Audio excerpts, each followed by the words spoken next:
Huzzah.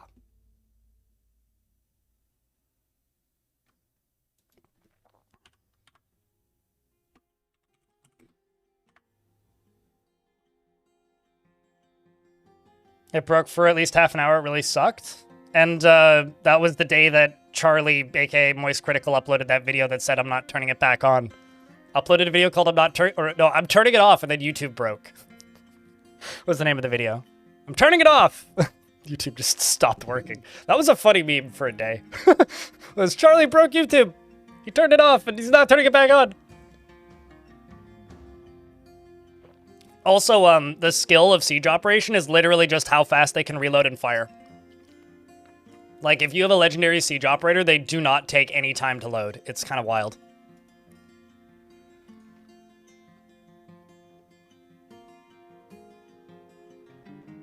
For the firing range safe area, is there a distance in numbers? You know, I thought about, like, retaking those screenshots with, like, the grid on and counting them, and then I just didn't do it. It was pretty late at night when I finished that video. If you go to my Discord, I'll probably just link it. There's a link right there to the range tests. So if you go to the Discord and you go to Dwarf Talk, right there is that. So I would just go there. Just go grab it. Just go grab it.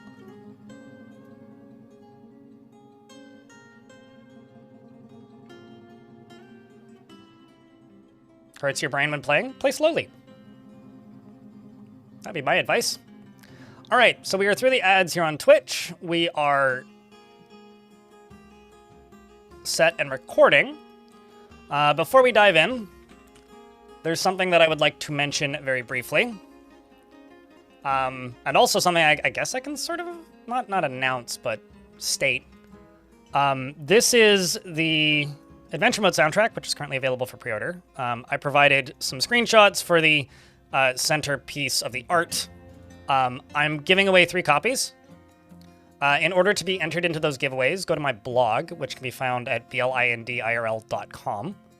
And if you sign up for the newsletter, which is literally just input your email, you and everybody else in the list of emails that are signed up for my newsletter are entered to win one of 3 copies of these. I will be doing the first drawing on the 30th.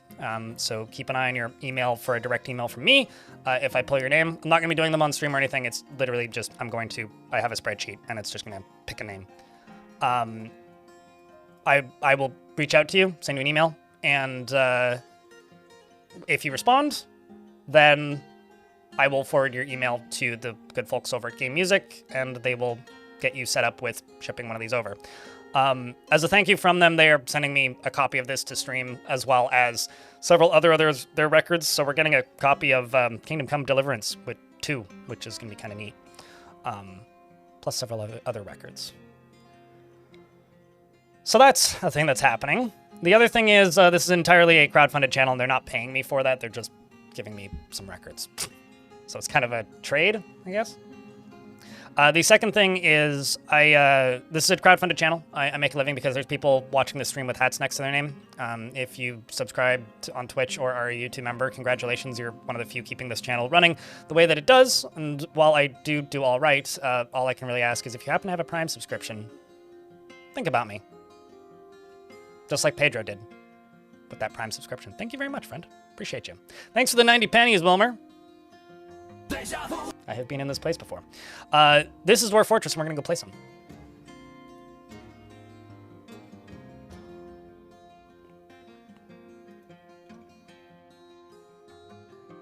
What's up, Keller Max? You wouldn't even bother building siege stuff because you didn't know where and how to place that stuff? Saved you a headache? Really? Oh. I was messing with it quite a bit. I think, like, if you're going to stack things vertically, catapult's bottom, Thanks ballista middle, me. 2 days ago bolt thrower's top. Renew this. Everyone go watch the new Siege video on YouTube after the stream. Man, couldn't have said it better myself. We could watch it during the siege or stream, because, like, maybe, like, what if somebody's going to bed in 40 minutes and they're only going to watch another 10 minutes of the stream? Like, I don't know. I think it would make sense to go to bed at a point, but Pleasant Animal, thank you very much for that Prime conversion to a Tier 1 subscription. Appreciate you. Quagger as well with the Prime for 14 months.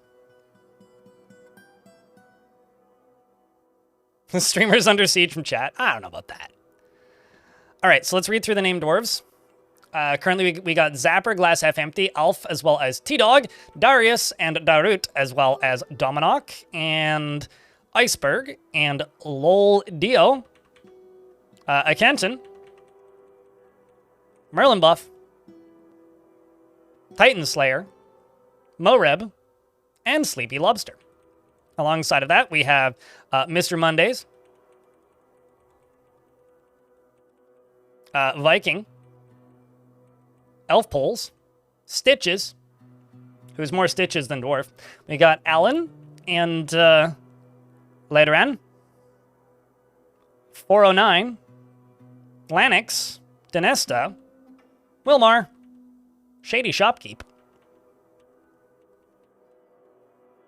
And I think that's everybody. One other thing before we get in game here is I have a brand new mug that is currently for sale over on my merch store. I can words. The new mug is a mug goblin mug. It is a holiday themed mug, so it'll probably quietly disappear towards the end of December. But this is the holiday themed mug. It's got a mug goblin on it, including like stockings and a little fireplace and all that, and your mug goblin with instructions on how to keep your mug goblin happy. So if you have a lovely mug goblin living in your house, you can keep it happy by purchasing this mug or by bestowing it upon a friend. Thank you, Elfie Bean, for the lovely art. And that's everything. Exclamation point merch. Something I'm going to do first here that I never do this in this order is YouTube chat. The first person to put 3 pickaxe emojis into the YouTube chat gets to name a dwarf or an inanimate object. And the second person, I don't know, you get a door or something. And then over here on the Twitch side of things, I'm going to enable this.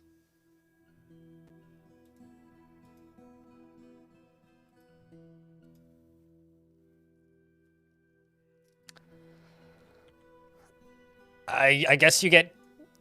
I guess you'll get TV Junior. Although, the question is, would you like TV Junior or Miss TV Junior? Zelkin, what would you like to name? And, Chris, we'll give you a, how's,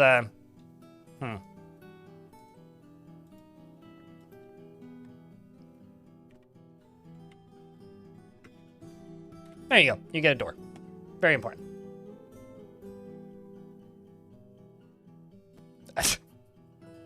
Twitch chat chiming in as well.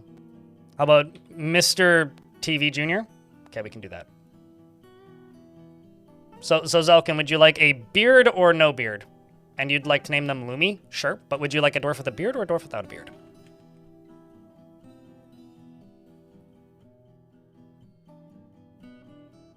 Is greatly relieved by the spray of aquifer, or gently relieved by the spray of an aquifer, the smooth spray of an aquifer. I need to make more bolts, don't I? Beard? Okay. And you want me to name them Lummy?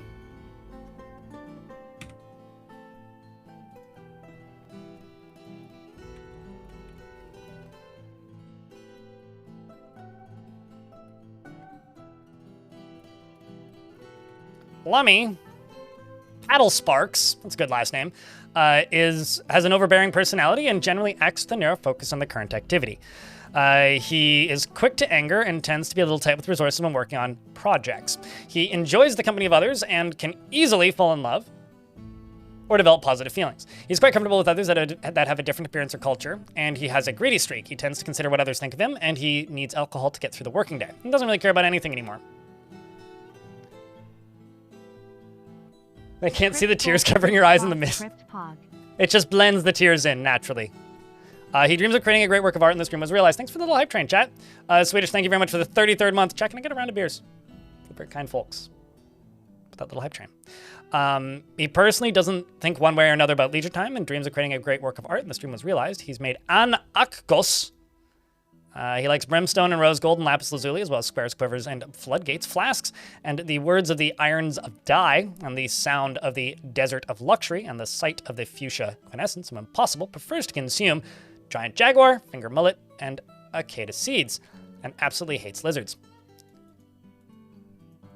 He doesn't have any family in the fort. He worships the same god that just about everybody else in the fort worships, which is the god of charity, generosity, sacrifice, and torture.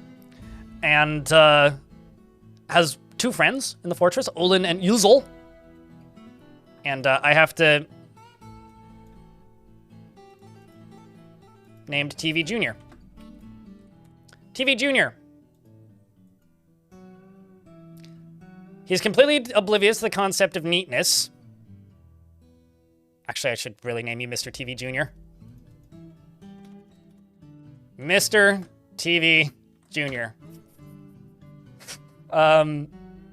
And will leave things strewn about without a care. He is prone to hatreds and often develops negative things. This baby's really hard to put to sleep. He is prone to strong feelings of jealousy, and he easily falls into love and develops positive feelings. I hope you never have a sibling, because you would be the worst big brother. He tends to share his own experiences and thoughts with others, is trusting, and finds helping others emotionally rewarding. Okay, maybe you're coming around. He does not often feel lustful, and he has a tendency to avoid any physical confrontations. He works to square his natural tendency with his respect to martial powers. This kid's giving me the Penguin vibes. He tends to hold on to grievances, and he tends to form only tenuous emotional bonds with others. Yeah, definitely sociopathic tendencies. Future CEO, definitely. Needs alcohol to get through the working day and has gone without a drink for far too long. Why hasn't your mom given you a drink? Oh, because both your mom and your dad are in the military. Oh. And he likes shale and nickel and silver and blue diamond and phantom silver and phantom spider silk, jute paper and cages and giant hippos for their strength, and lilac of pantomimes, and when possible prefers to consume yak's milk, red beans, and garden cress leaves, and absolutely hates praying maggots. So, Jack, can we talk about the patch that came out yesterday? You are 1 year old, TV. Yeah. Can we talk about that patch? Because I haven't read the patch notes on stream yet. So I'm going to do that real quick, because there was a patch that released yesterday, a small one. I actually did send Tarn several of my save files, because apparently he was watching the streams or the VODs or something and saw like slowdowns. I was like, hey, do you have copies of those save files? So the siege updates, they fixed slowdown associated with invaders trying to break through certain floors from below. I think that was like the issue that was happening with machine waters, and I went back and checked that fort, and absolutely works now. So there's that. Builders always try to connect staircases, even if the main siege path is changed. They fixed an issue causing the siege path to sometimes reset if it required both miners and builders. They fixed an issue causing battering ram pathing spam. So I went back to some old saves where battering rams were making the frame rate go down to nothing, and they are fine. They added some more pathing spam prevention to invader planning. They made building invaders give up on stale, irrelevant, faraway build jobs. And they improved siege composition to stop overemphasis on highly armored, unskilled invaders. That worries me, but fixed some exploration behavior to get invaders stuck in trees too often, which... it kind of made sense why all the Wolverine men just went and hid in the tree, but and made rams more active. I dislike that, but sure, there's a new song, obviously. They updated the dwarf and human skin tone and eyes and full body pictures. We have to talk about that. Blind Cave Ogres, fingers and toes are now properly represented. They fixed snail graphics, changed the gem graphics. Palettes for leather skins. Leather skins are no longer just like gray blobs. They actually have like a new texture now. Jeweler's Workshop graphics, I don't know the difference. I was staring at it yesterday, and I would need a before and after. Creatures without corpse pictures show a skeleton or a liquid blob, which is nice. And they centered cave swallow and serpent person images and fixed serpent person corpse images. They stopped adventure mode party members from feeling instinctual need to hunt and kill other party members when ambushed by wild animals, which is really funny. Stopped glob spitting procedural creatures from spitting unknown material rather than poison. I've seen that before. Fixed an issue that could cause adventure mode bandit harassment from ending prematurely. They added more medical job examples to mount being controlled by rider rule, and they stopped ghosts that return from the dead twice from reporting an improper location as the site of return. So this one is interesting. because Tarn explained it to me in DMs.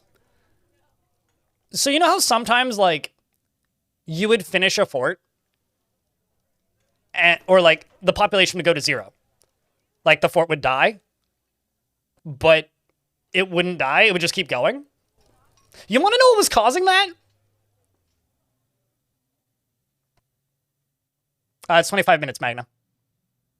Magnifier. We finished it, was the Community Succession series. And I haven't done another one. So apparently what was happening was if you settled on, like, multiple biomes, it's possible that, like, a ghost could come back in any of the tiles that you settled in. But apparently it was possible for the ghost to also, like, come back to life just off map. So, like, Tarn sent me a screenshot of, like, a ghost coming back to life, like, being risen from the dead, but, like, one tile to the left, basically, off map. So not on the player space. So you wouldn't know that you would have to memorialize them, or, like, couldn't memorialize them at all because they didn't show up as an option to memorialize. Meaning, they counted as population even though they were dead. So the fort couldn't actually die because there was a living ghost off map. And, like, that's happened to me so many times and I just kind of never thought about it. So apparently that was found in War Machines, supposedly, which I think is really funny. Oh, Cyclono. What's dead cannot die? Mm-hmm. Absolutely. So, as for the fort itself, we're a volcano fort. It's a very tall volcano. The volcano go all the way up to here. And I quite like this fort. Although it does need some work. It is very much a work in progress. We do actually have a moat that goes all the way around the edge. And I have a few more tweaks that I want to do to it. But I think that it is like 80% of the way to where I want it. We're getting very close. If I go a little bit further down, you'll see that the moat kind of goes down to here and then has an additional layer underneath it. And if I go one further down, I've got this whole level that's filled with lava. Now, I want to fill this all the way up today. And I also want to start pumping this lava out of here and into somewhere else that I can then use. I've been debating power because this map doesn't have wind, which is actually like really annoying because it does have an aquifer, but the aquifer is in a really awkward spot and like not even remotely convenient to use.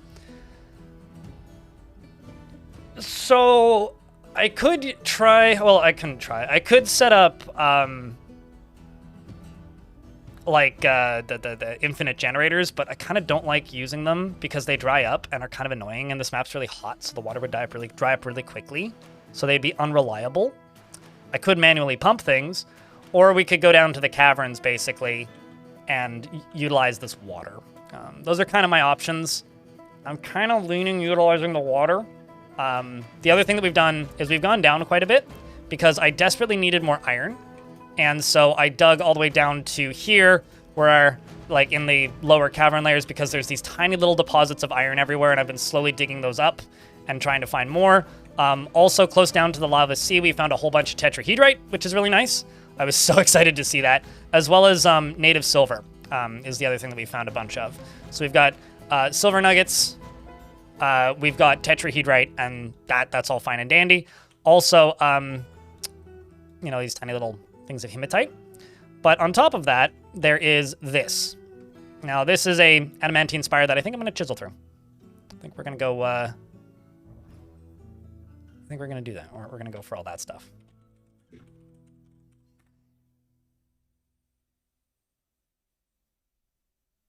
But all that being said, I think it's time to unpause the game. We're currently in mid-spring. I'm not entirely positive when the last siege was. We're just, like, protecting things up a little bit here. That is the current priority. I mean, you're being carried around by your mom who's in the militia, so you're as safe as your mom is for now, wretched. Careful chisel through. Oh yeah, no, absolutely a careful chisel through.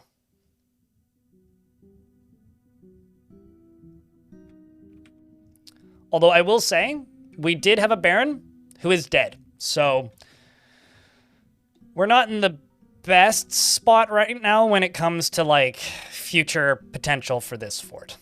So we're mostly just having some fun, trying to keep the population up, trying to increase the quality of the military, and all of that is kind of the main position that the fort is in at the moment. Deep and greedy, Eurus? I mean, not all at once. Maybe like in fits and starts, you know?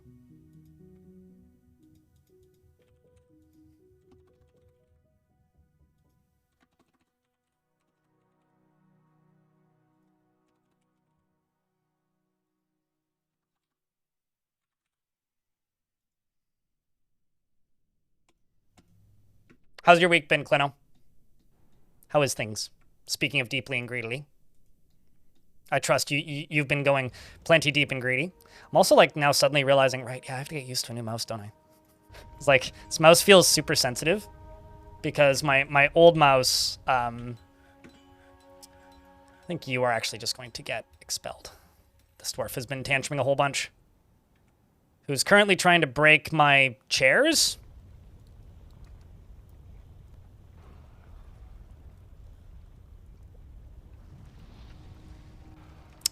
Which is not great. And I think mostly just getting beaten up by everybody around you. Same with Shady Shopkeep.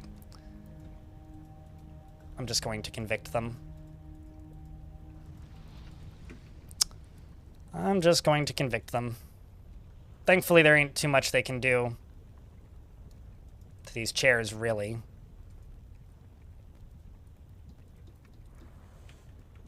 I did also have to make a nicer hospital, which is down here now,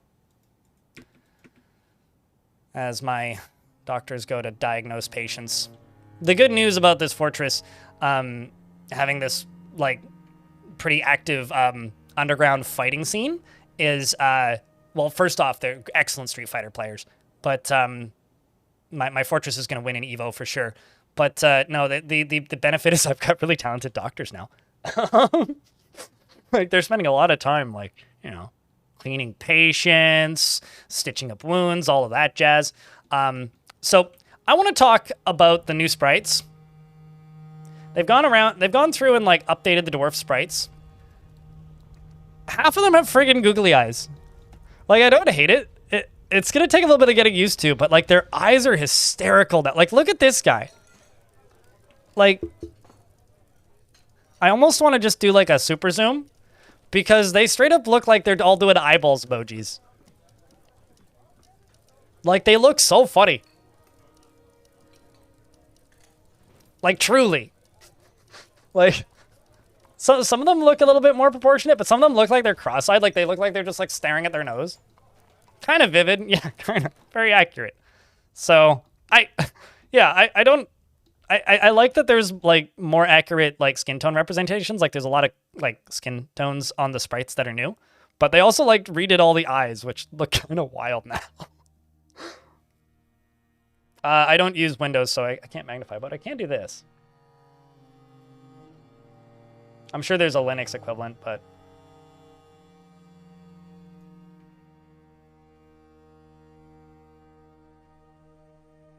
I mean, just, like, look at them. A Caillou-looking motherfucker in the middle there.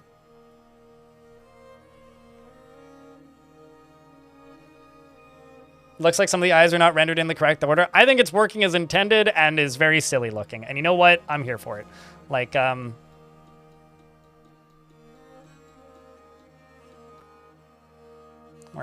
is that one? There you are.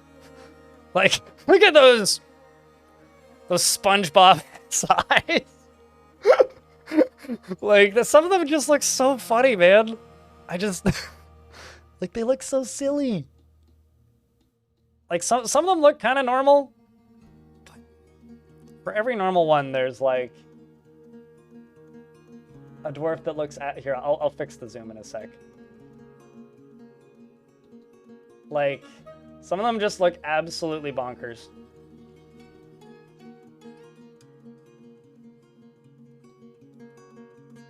Yeah.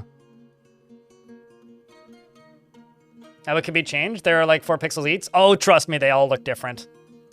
All of the eyes look different. Trust me, they do. I'm not going crazy. I swear. It's like the first thing I noticed about the patch when it released yesterday. You know, I could right-click this and say fit to screen, but that would be too smart. We're almost back to where I need to be. Bear with me.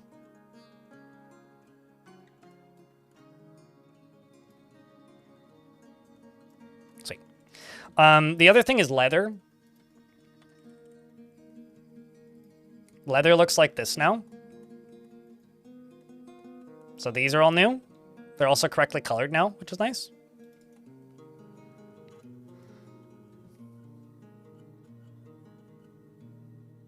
Have many disasters happened since Wednesday's stream? There was some sieges on Thursday. A bunch of big tantrums. I had to expel a bunch of people. But things are balancing out again.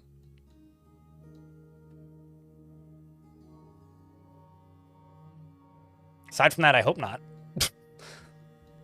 So, yeah. The other thing that we're going to need to be working on a lot today is bedrooms, because these are all the dwarves that currently need bedrooms. So I may actually just do that first. Also, do I have any cabinets? Let's place some of those real quick. The other thing that I'm going to need to do today is actually make sure that I have enough ammunition. I'm about to just get a big bones ammunition industry going. So I do have a bunch of iron bolts, but I just don't have enough. It's body parts is what I want. Yeah, these are all dwarves bits. Okay, so how are we doing on livestock?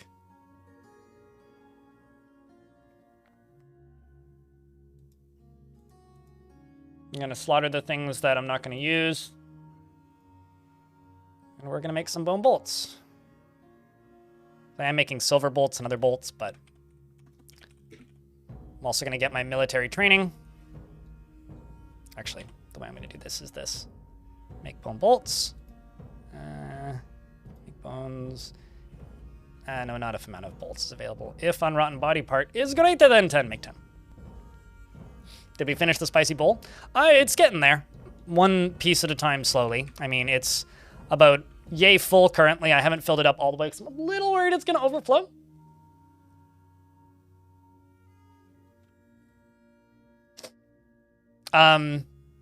If they're shooting you through your fortifications, don't let them so close. I don't have any tips. If they're capable of shooting you through their fortifications, I can't stop them from shooting you through the fortifications. If they're shooting you through the fortifications, they're just that good. You have to deal with them in other ways. Like, that's just something that we have to account for, and it's something that I've had to deal with as well. So we are in the same boat of learning there. Good question. I don't know. Let me know when you figure out any strats. Because quite literally, like, that is part of the beauty of updates like this. It's like we all get to figure out new strats because nobody knows.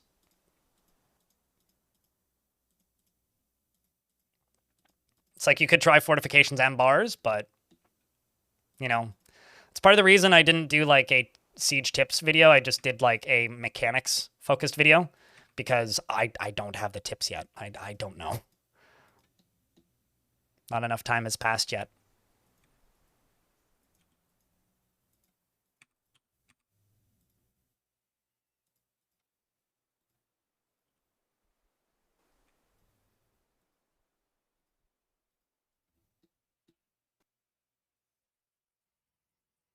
To see if your tower gets wrecked now or not? What's making you think it's going to get wrecked?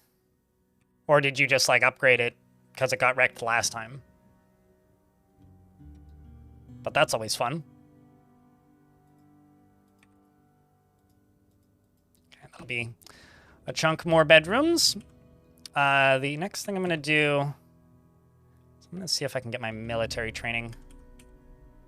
I feel like this is just like a good spot for the military because they just need to go down to the bottom of this and then they're there. So they're already practically here. Why don't we do this on a slightly higher priority?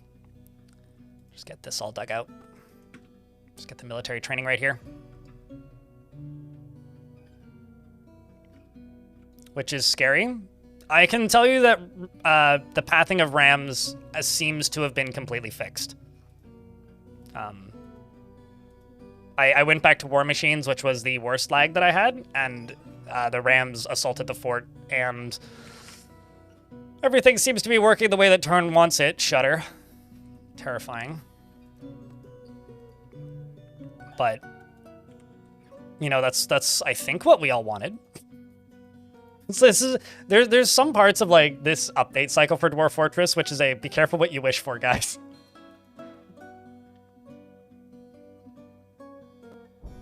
What about sheep pathing? I don't know what the question means. I'm presuming it's a joke, but it's hard to say.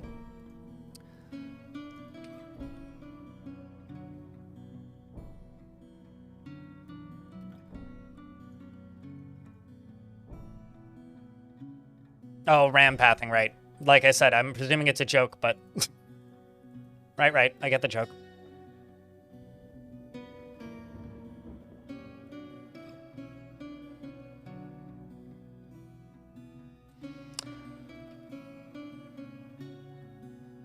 Rams are still slower than the Second Coming? I mean... depends on if you're on TikTok or not. I don't know, I don't find them to be particularly slow. They just take a while to start. They just used to take a while to start moving, but they seem to move like right away now, so. But goat pathing is a thing. I mean, same with bears. Bears also path. They make trails. Bear trails are like a well-discussed phenomenon. Phenomenon? Yes, that.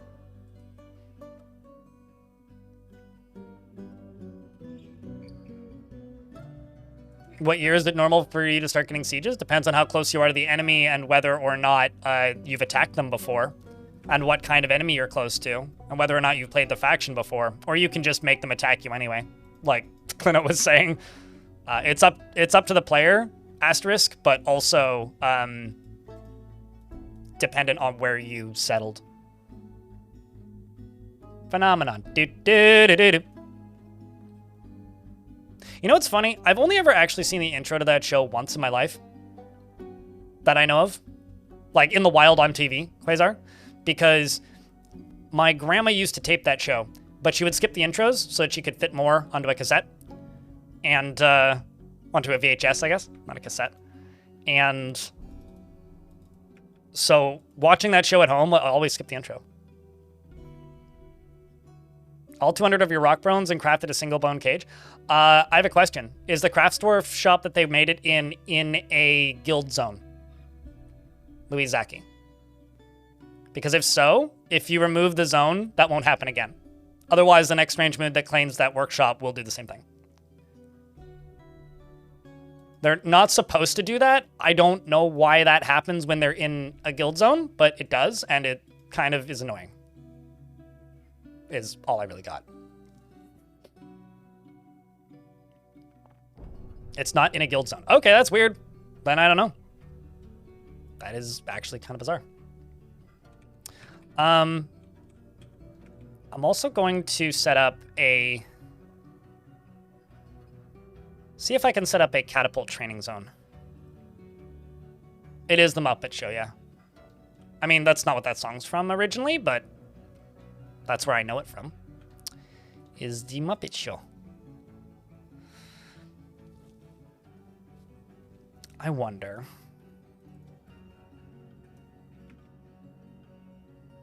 We're in an ad break. I will pause. It's not in a guild zone? Okay, then I have no idea why. Oh, wait. Did they take one big stack of bones? Zaki? Or did it take them all individually? Because if it took them all in one stack, that makes sense.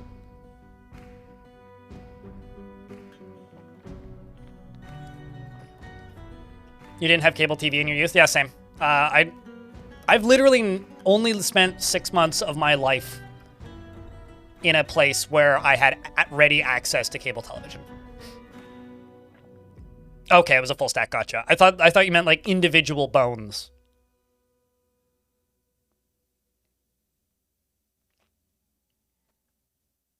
Always get kind of slow. It takes a long time to make stuff, and shops just kind and take chefs in the shops and just hang out in the tavern. Any tips? Dwarves need time to socialize and take breaks. Dwarves will prioritize tasks based on their needs. So if they need socialization, if you're not giving them breaks, like say you have 200 dwarves, right? And you have like 140 workshops and of all producing stuff actively. A lot of the dwarves after a while will just say, fuck this shit and just go take a break. And it'll be harder to make them get back to work. I straight up schedule like seasonal breaks where I pause every job in the fort. Because then they work more effectively when they are working. You need a dwarf with a bad leg.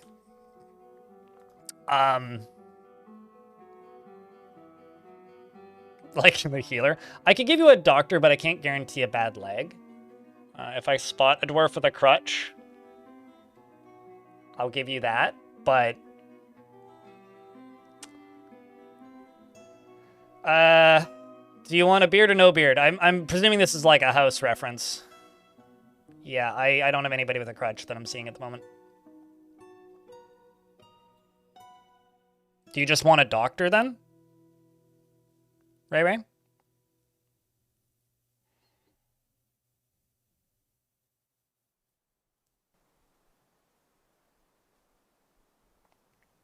Or like that church that's made entirely out of skeletons, Vivid?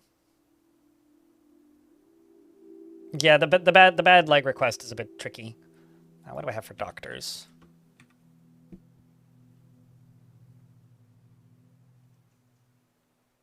How about I know the bone doctor?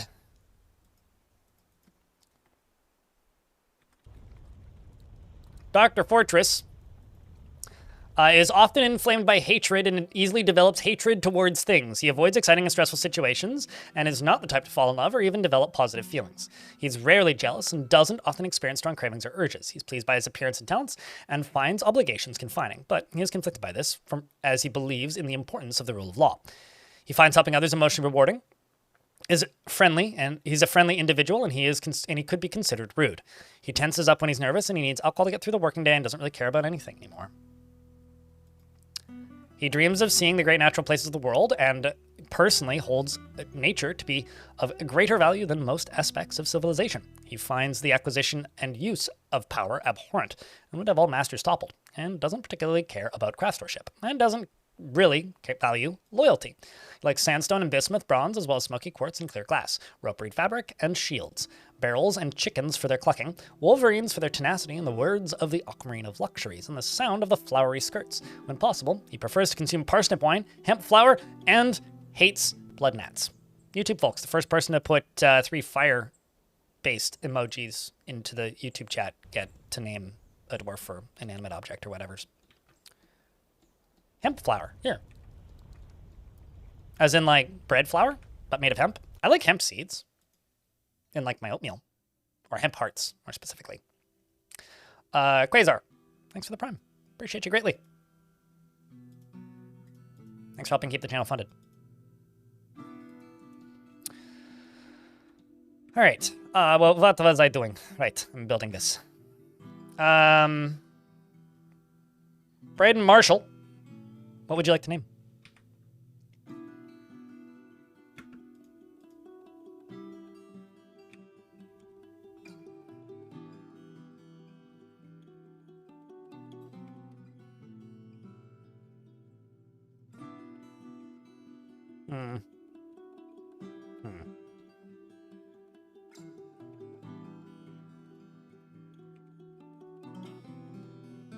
So I'm going to go from here to there. What I'm going to do is I'm going to see if I can get this training here and just dropping the ammo straight down. You really enjoyed the new Siege tutorial? Cheers, man. Glad it was helpful. All of the I need to refill on ale crypt arrive. All of the material that I made for that video is on my Discord, if you want the save file. Or the screenshots I created. Canadian Pagan, thanks for the 14th month. Welcome back, mate. It's good to see you. Chat, can I get a couple beers for Canadian Pagan and Quasar, the primes? Haven't tuned in for a while. What's up, Ashrock? How's life been under the mountain? I mean, it's more like next to the ocean, but pretty good. Yeah, no complaints. I mean, the last update was pretty crazy. I don't know when you tuned in last, but the game has changed quite considerably, shall we say. You want me to name him Braden? Braden? And surprise you. Okay, we'll go with Happy Dwarf. Uh-oh. I've got a ghost I gotta memorialize. Hold up. Let's do that first. Let's see if Tekid's... Tekid has already been memorialized. Alright, Braden sounds like a bearded dwarf name.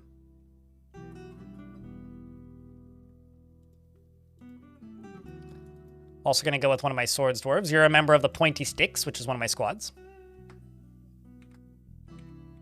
Braden. Braden has no friends in the fort and worships Zatam, which is the god of mountains. He truly is fulfilled by assisting those in need, though he wishes this were not the case, as he considers altruism foolish. He very rarely develops negative feelings towards things. He doesn't mind a little tumult and discord in day-to-day living. He tends to be swayed by emotional appeals and often feels envious of others. He isn't given to flights of fancy and doesn't seek out excitement. He rarely feels discouraged, and he is moved by art and natural beauty. He is troubled by this since he dislikes the natural world. He always points at others when greeting them and needs alcohol to get through the working day, and doesn't really mind being outdoors, at least for a time. He doesn't really care about anything anymore. He dreams of raising a family and personally believes that perseverance is one of the greatest qualities that somebody can have. Sees sacrifice as wasteful and foolish, and values cunning and finds the pursuit of knowledge to be a waste of effort. Wow, so it has been a while. No, I mean, I've always lived in Canada, so moving from one place in Canada to somewhere else in Canada. I'm scrolling up. When were you here last? Or when did you chat last, I guess, is the... yeah, no, actually. Basically November last year was when you were here last. So yeah, around then. Yeah, no, I moved cities. Same province, though. Still in Canada. I was born here, so... I don't bother myself too much about production chains because the game is kind of like designed to break your production chains. Like I try to keep things functioning, but I don't care too much about things being extremely optimal. YouTube chat. Although you're about to see me make a whole bunch of craft store shops, maybe not a whole bunch, but a good few. Although where are my other ones? That's the current question. This fort's been running long enough now that like I'm forgetting where I've done things and where I've put stuff. And I also just moved a whole bunch of things. I moved a bunch of stuff over here. Actually down here might not be a bad spot for craft store shops. Oh, this needs to be finished. Yeah, we're just gonna plop them down over here.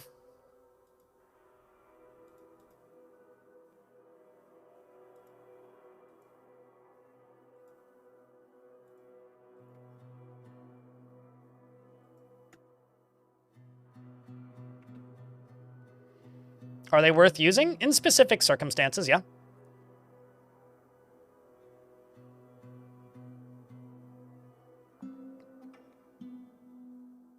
Before you get the assembly lines right. I mean, I use minecarts in specific situations, but generally I use wheelbarrows for most transportation stuff. I think minecarts are something that you kind of have to... Oftentimes in forts, if you're going to use minecarts, you have to plan for them from the beginning. If you don't plan for them from the beginning, it's hard to implement them after the fact. So I think most of the time, at least for me, I don't usually make minecarts because, like, by the time I've implemented them, I might as well just, you know, I could have moved everything by that point usually. But if you start off with them and you prepare for them from the beginning, they can be quite efficient. I've definitely had forts that focus really heavily on minecarts, and they're super efficient. But it's a matter of, like, you have to kind of plan from the get-go. Right now, I'm more concerned about defending the fort from sieges than, like, maximizing minecart throughput, if that makes any sense. Like, the safety is the bigger priority, and minecarts are going to leave holes in the fort. But, like, I mean, I use minecart routes for stockpiling and, like, moving stuff but within the fortress a lot, so.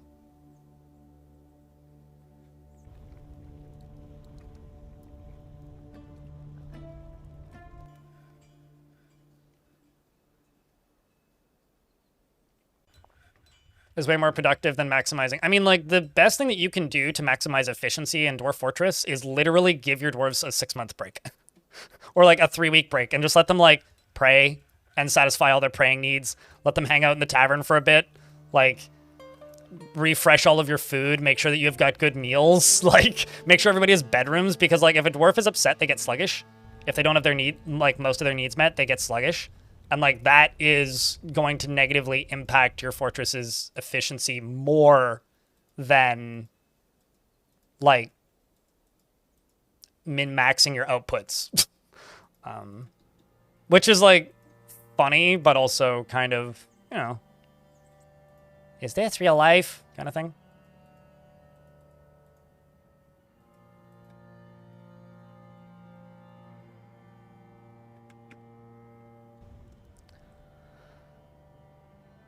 It's easy to forget that the cost of planning of the optimization exceeds the cost from implementing the optimization. It's subjectively a failure.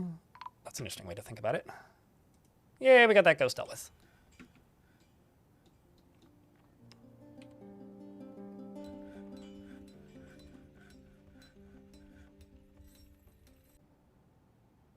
Am I not making... Oh, I see what happened. So I've expanded my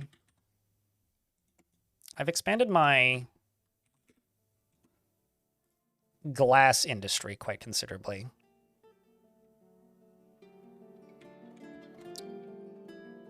But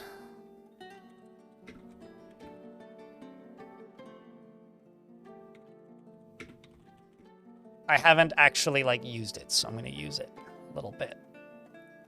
Now I've got 250 sand. I'm going to do 100 green glass cabinets and 100 green glass boxes, which are, what's it called? Like, coffers. I'm going to set it to 3 shops max, so there's more shops collecting sand. Let's also do green glass armor stand, green glass weapon rack. I'm also going to do some wooden bolts.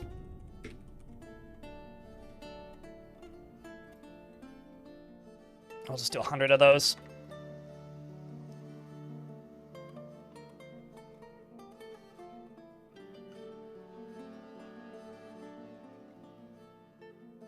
If you're mining for boulders, is it worth...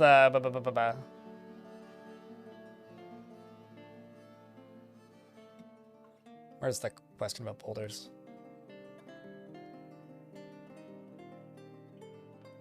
If you're mining for boulders, is it worth to mine per Z level or use channel to make 2 Z levels at once? If you're going for 2 Z levels at once and you want to, like, smooth the walls, then I would just do it one at a time and then channel. But, like, I mean, if you're just strictly talking about, like, mining above ground like this, yeah, it's worth doing multiple Z levels at a time.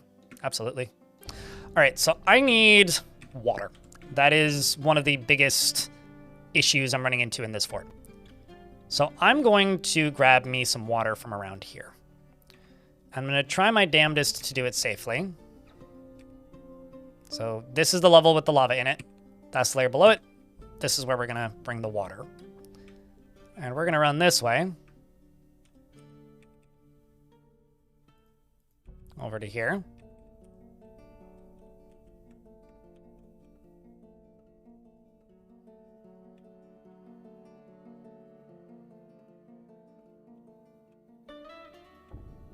Let's actually run to about there. Then go one further down. I'm going to run directly across here, and then straight south. Actually, I think going directly down would be smarter. But I don't necessarily want to flood the caverns. So I'm going to do it this way. It's a lot of dwarf pus.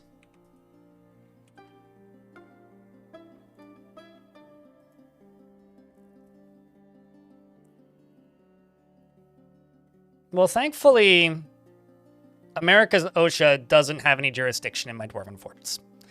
And thankfully, these dwarves are not human and also don't have to live in America. I think that they are safe from such scrutiny.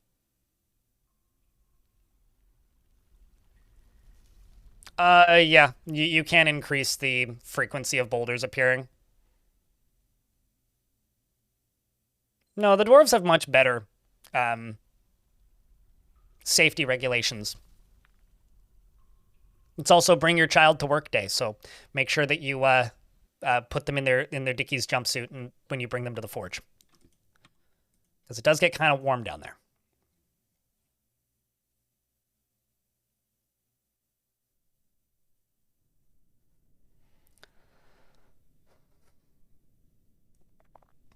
You know, honestly, like I don't know why that would be wouldn't it be a good thing, Frisco Born, to have OSHA around? Like, just from like a worker safety perspective, like, isn't that a good, like, the way you say that, it's like American Dwarf Fortress, slaves of OSHA. Now, like, that's a, you want OSHA to be there, right? Because like not having OSHA would mean that like you'd be in a less safe work environment. Like, just from like a legitimate work safety perspective, you do want that.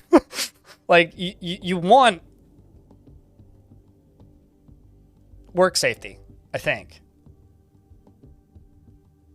Yeah, exactly. In practice, so OSHA looks the other way for money. Well, I don't care about in practice.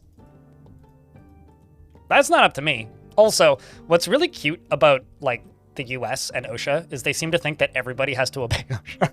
It's like, I'm in Canada. I don't know what this problem is. Like, we got WorkSafe BC here. It's a little different. It's not that much different, but, like, it is still different.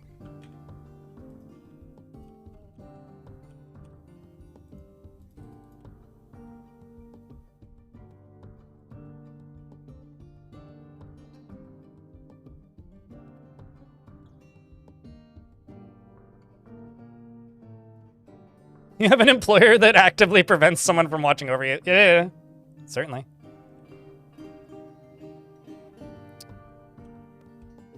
Oh. Well, I mean, now I can submit the other side.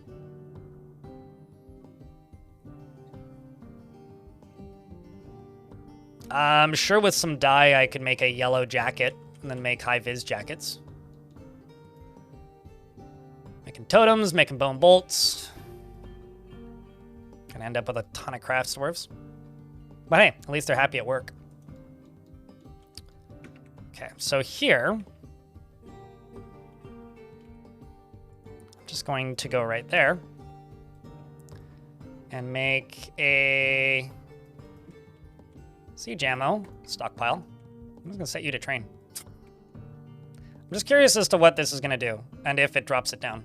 Because if it does, then that's just like, I've spent enough time training making ballista bolts. So we'll see what this how this works.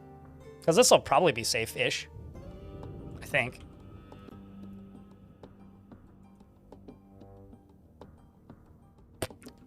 Well, that wasn't really what I wanted you to do. But what if I go over here and forbid all of these? So you don't aim at the targets. There you go. That's what I want you to do. So far, so good. They go down to the bottom, they pick it up.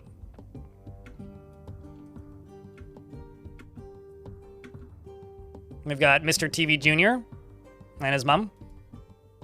His mom's practicing, firing ballistas. She wants to go practice a craft, so I'm actually just gonna let her do that. Somebody else can load that and fire it repeatedly.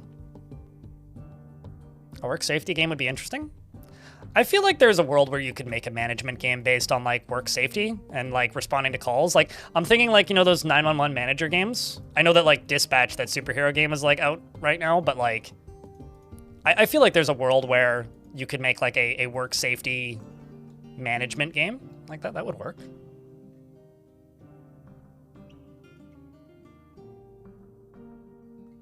Welcome to Canada. I mean, like, you know, I like the country I live in quite a lot, actually, but it's certainly like no system is perfect. It's really funny because like the U.S. seems like or a lot of people from the U.S. have this habit of assuming that everybody's from the U.S. and that everything that applies to them applies to everybody in the world. Like, if I had $1 every time people were just like making FBI open up jokes at me, because like when you think about it, the friggin' mounted police showing up on horseback and breaking down your door is way funnier. You know?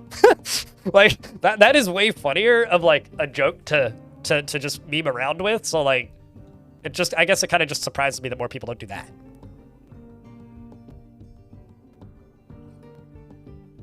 Well, thank you for watching. Andrew, in YouTube chat. We have cops on bikes. Oh, we do too. Like, kind of everywhere. I remember where I used to live, they just put in a brand new, like, stoplight with, like, a push button to, like, change the light. And it was, like, a 1.5 lane road crossing a 2-lane road. And it was maybe, like, that road was maybe the width of, like, 2 of my desks next to each other. Like, this is just, like, a normal size office desk. Like, 2 desks next to each other, like, very small road. And there was no cars as far as the eye could see. And I remember walking up to the light, knowing that there was 2 police officers on bikes behind me, and pushing the button and waiting for the light to change. One of the officers stopped right next to me, the other one just rode straight through the red light, and she just looks at him and goes, "He lives life dangerously." To this day, like, whenever people mention, like, cops on bikes, that's all I can think of. Is just, he lives life dangerously. Because, like, there's no cars as far as the eye can see. You technically gotta wait. Like, I just don't want a ticket. Really? I mean, they don't really do it outside of special occasions. I've seen them, like, at the Abbotsford Air Show, unironically on horseback. Like, there's some... I think the reality is, if you need cops on foot that can move quickly, Nutty Wombat, it's just cheaper to give them a bicycle or, like, an electric scooter in 2025. I have never seen a single Ren and Stimpy anything, so no. I guess not. Humans have arrived to trade. I should probably trade with them. Especially considering I've brought all this stuff over. Broker cannot access... Why? Okay, so my broker's in prison. I know he was, like, committing a bunch of crimes, so that does kind of make sense. I guess I need a new broker. Sorry, Shady Shopkeep, but you're fired. I'm gonna give it to Zon. That's what we're gonna do.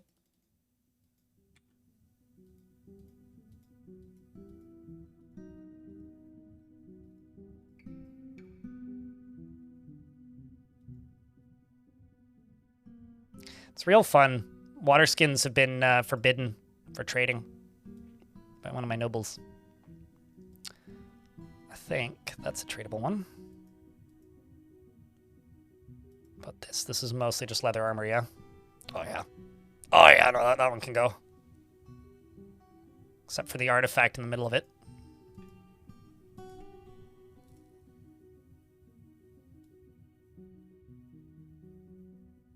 That one can also go.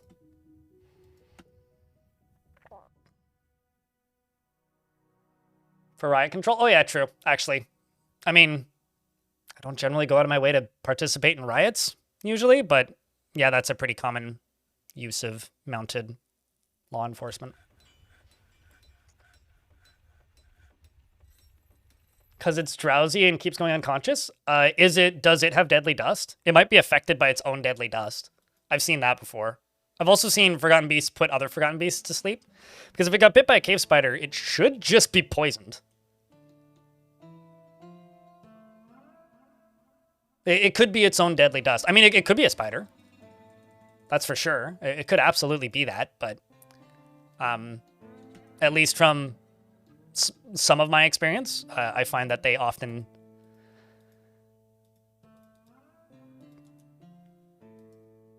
I find that they often tend to... Oh, my mayor's gotten reelected. Just be affected by their own poison. Is now annoyed after sleeping in the grass. Me too, man.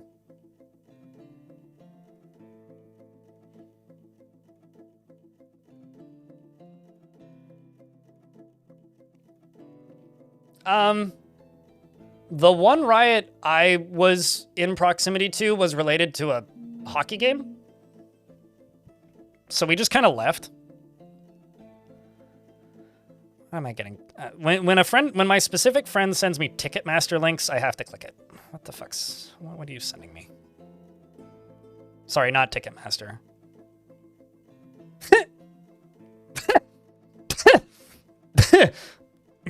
Sorry.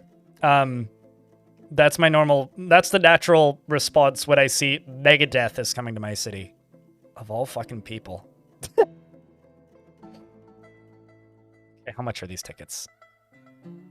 It's like Megadeth, Anthrax, and Exodus. Oh, they go on sale in a few days. Well, that's funny.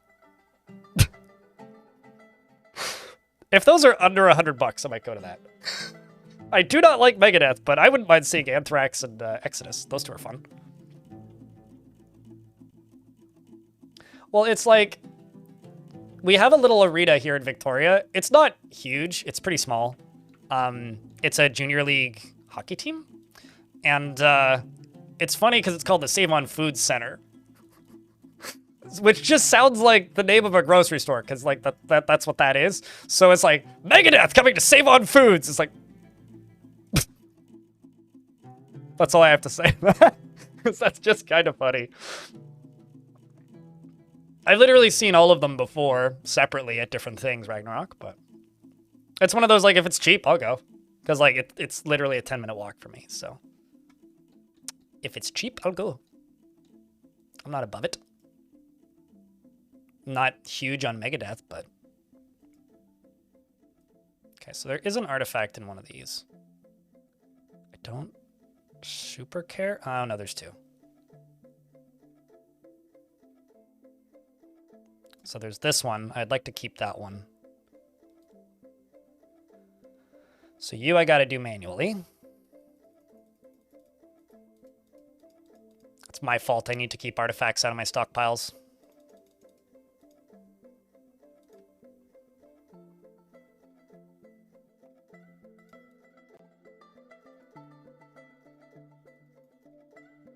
Also, about to get hit by an ad break. I will pause the game when the ads hit, and I want to pause until the ads are done. Okay, so that's that. This one I can just sell as is.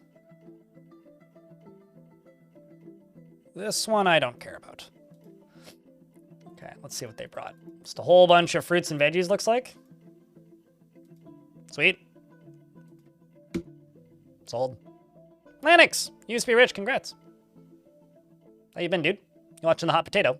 Oh yeah, also, for those of you who like watching the Brimworld, today or this week we're going to be raiding into the Brimworld directory every day, because my team runs a charity marathon every year called the Hot Potato Charity Marathon, which is currently running in the Rimworld directory. We've put on Dwarf Fortress events in the past as well, but this is the annual Rimworld Charity-a-thon, raising money for Doctors Without Borders. And as of yesterday when I looked, they were at $14,000 raised. I wonder what they're at now.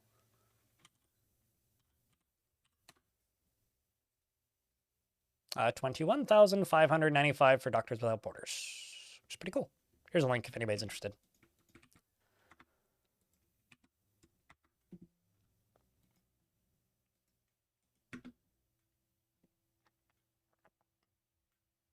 It's been a busy week and you're loving the hot potato.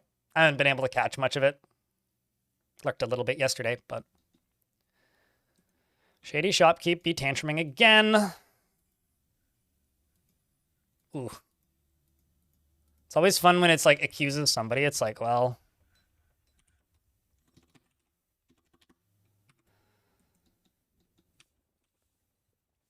I got safe bets of who I could accuse, but no guarantees.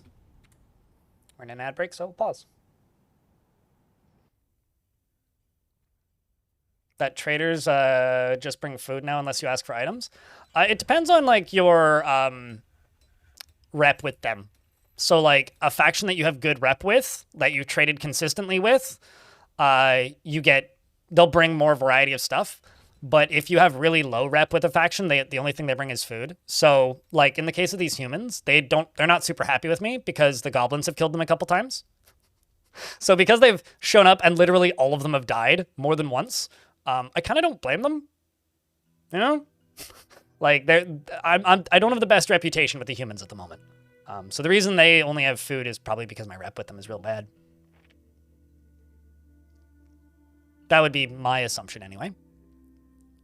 But yeah, that's not too abnormal.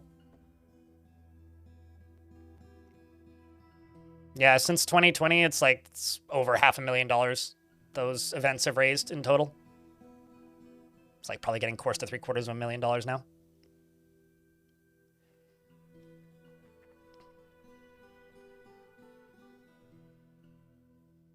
They'll be happier once you get them off the map properly, assuming they don't get attacked by another Goblin Siege, because the sieges don't just arrive at the beginning of the year now. It's much easier for them to ambush traders, which actually gives you more reason to give traders safe routes off the map, right? Which I think is really interesting. Like, actually, I personally find that really interesting. It's like a very different portion of gameplay to like what we've had historically.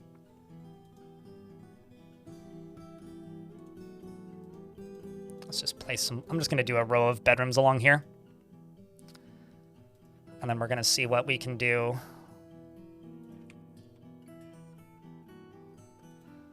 Then we're going to see what we can do for...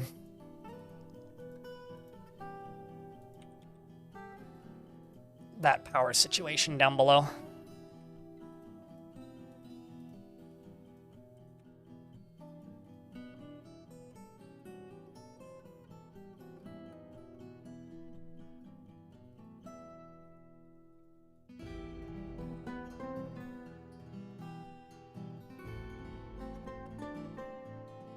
I'm also going to go here, go priority number 1, and just dig out this wall.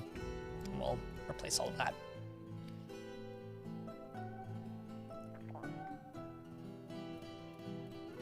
And then they didn't know, and then didn't know why they didn't come back. Oh no. Yeah, no, it's if you don't realize that you kind of should trade, you can not like destroy your fort, but like cause yourself some unnecessary headache if you neglect parts of your fortress or like fort's reputation, I guess. You had a goblin ambush show up with snatchers. You've had snatchers show up with a siege, but you've never been ambushed by bow goblins in the midst. So, like, I've absolutely seen... I think I tend to call them raiding parties. Like, goblins show up with, like, ranged goblin defenders, like, as snatchers. I've definitely seen that before, but them ambushing has been new, which is interesting. Which I'm also not positive if that is a new mechanic or like a mechanic that was intended that never worked. It could actually be either.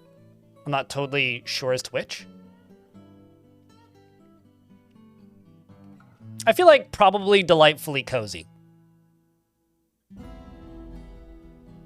Although you do end up like permanently stuck with the like smoothed walls because, you know, you're not going to be able to replace those with dwarven bricks. So I guess that's kind of your negative there because, you know, you wouldn't get as possible of a valuable space, as high value of a location. But you do get the nicer doors. So a lot of these are encrusted with gems.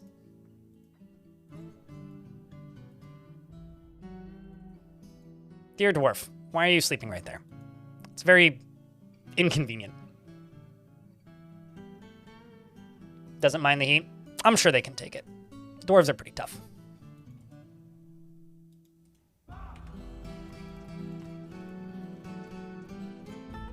Let's see, do I have... Yeah, I do have some fancier encrusted beds.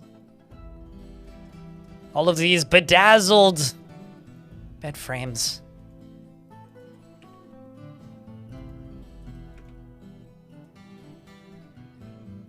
Dwarven saunas, oh, totally.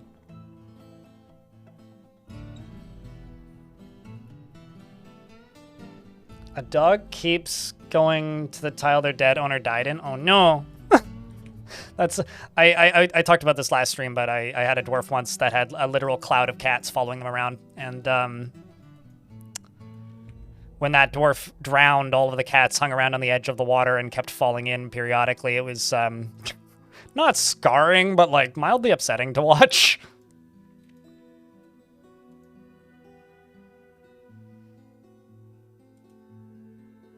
Don't care about beards. Happiest unnamed dwarf. Gotcha, Butch.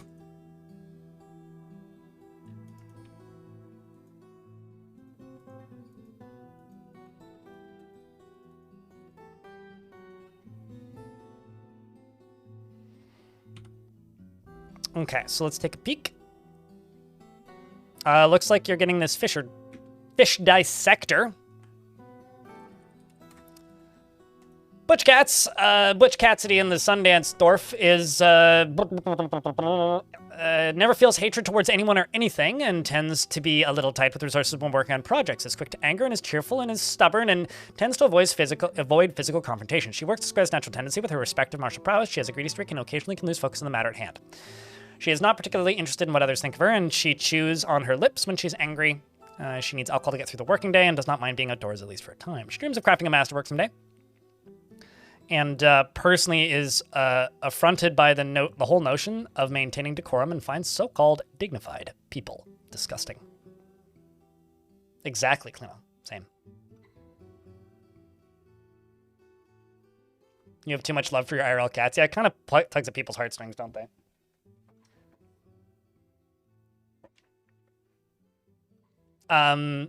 She likes lignite, iron, and fortification agate, as well as plumwood, lorikeet leather, the color dark green, picks and helms and boxes, and mini forges and boogeymen for the terror-inspiring antics. And the sight of the saffron and euphoria, and when possible prefers to consume carambola wine and hates moonstales. Her nose is extremely long. She has a broad chin. Her very long hair is tied in a ponytail. Her ears are broad. Her nose bridge is somewhat concave, and her aquamarine eyes are slightly wide set. Her eyebrows are quite long, and her hair is burnt umber. Her skin is burnt umber. And she worships the same god everybody else does, and is a member of the hateful communion, as most people are. Terror-inspiring antics. What, for boogeymen? Yeah, no, boogeymen are good. For their terror-inspiring antics. That's why I don't like clowns, but... Okay, so my squads are not in the best way. I'm going to update gear. Because I did make more gear for them at the end of the last stream. And as you can see, more of my crossbow dwarves are now suited up. I'm going to get them all training a little bit. Because I did just make a barracks, or a space that's going to be a full-time barracks. This is also going to be connected to this. And also going to go here. I'm going to make a space over here. This is going to have several different purposes, but the main one is going to be a place for the dwarves to sleep.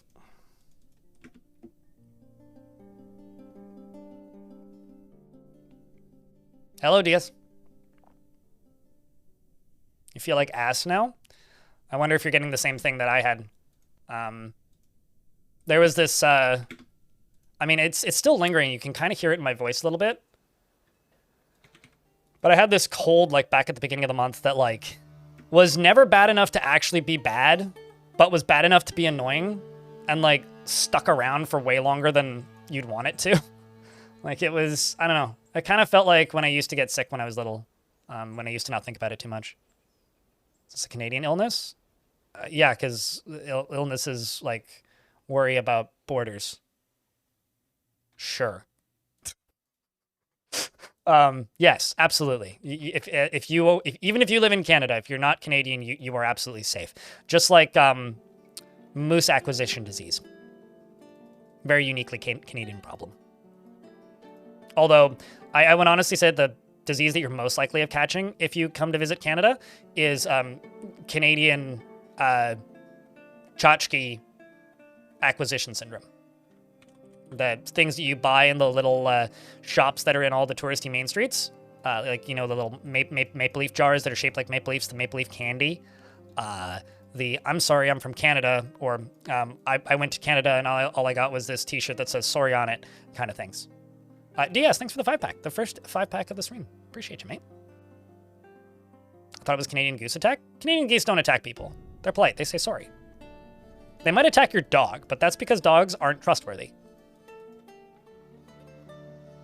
Jokes aside, I've never been attacked by a Canadian goose and don't understand people who are like, geese are mean. It's like, I've never had an issue with a goose. So maybe I'm just polite enough to the geese that they just acknowledge my existence and move on.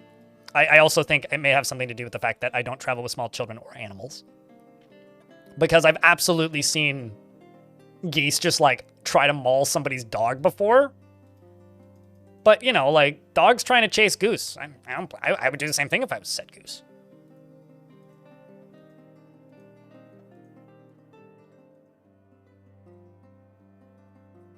Geese are just territorial? I mean, they're like any wild animal. You kind of walk around them and they leave you alone.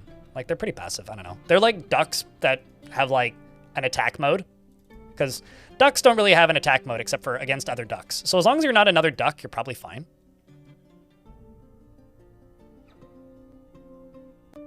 Or, like, duck food. Your forts always end up full of worn clothing. If you make a refuse stockpile and permit clothing in it, worn clothing will get thrown into it. And they degrade 400 times faster in a refuse stockpile. Or when you're trading, if you search by X, and it's obviously easier to sort them if they're not in bins, but if you search by X, it'll have some false positives like muskox leather and stuff, but any unowned worn clothing will get automatically traded.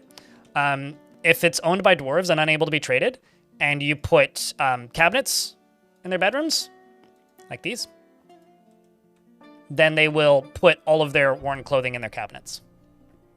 Eventually.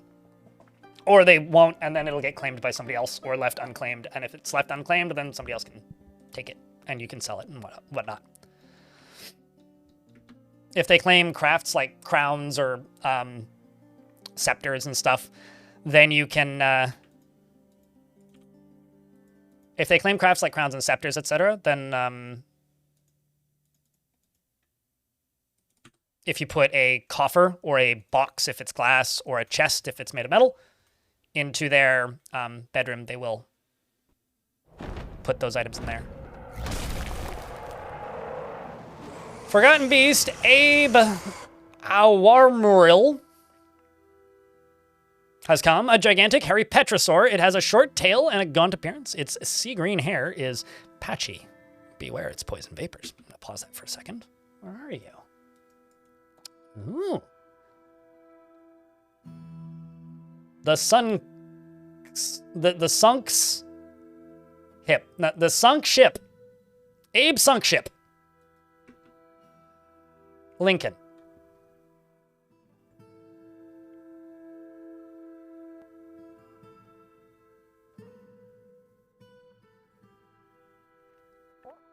Dwarves that claim crafts will keep them forever unless they're left outside of their bedroom. So if something gets left on the floor outside of their bedroom after, I don't know what the amount of time is, but after a period of time, it'll eventually like lose ownership. If they die, they obviously they lose ownership of it, as chat's kind of alluding to. But they will try to keep it for their adult life, yes. If you forbid it for a while and then unforbid it, that will force them to stop owning it. But, you know, just like I was sad when my childhood toys were given to the thrift store, so were the dwarves. So, I don't know, let them have their items. It's not hurting you.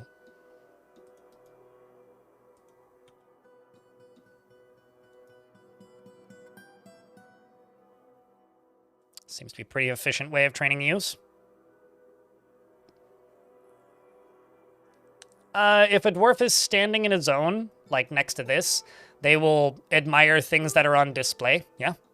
Or if they're standing right next to this artifact floodgate, they'll admire the finely placed floodgate, but they don't do it super often. Like, it's not a huge mood, but it is a positive mood. We didn't get a migrant wave this year. Really, really, really hope I get to trade this coming winter. Because I didn't get to trade with the dwarves the last 2 seasons because we were sieged. Let's go back to bedrooms.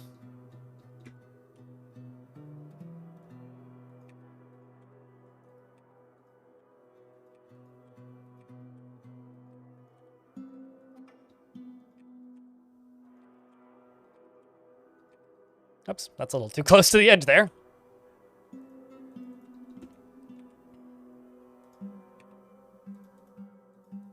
So chat, what do you guys think of the most recent patch? Has anybody had any sieges and been able to test the results of Tarn's optimizations, because at least from my end, with the few save files that I had that had situations where the game was lagging, seemed to all be fixed. So I'm curious as to what your guys' results are if and when you see sieges. Oh, they can destroy trees now? Okay, that's kind of... Okay. Wait, when they destroy trees, do they create wood?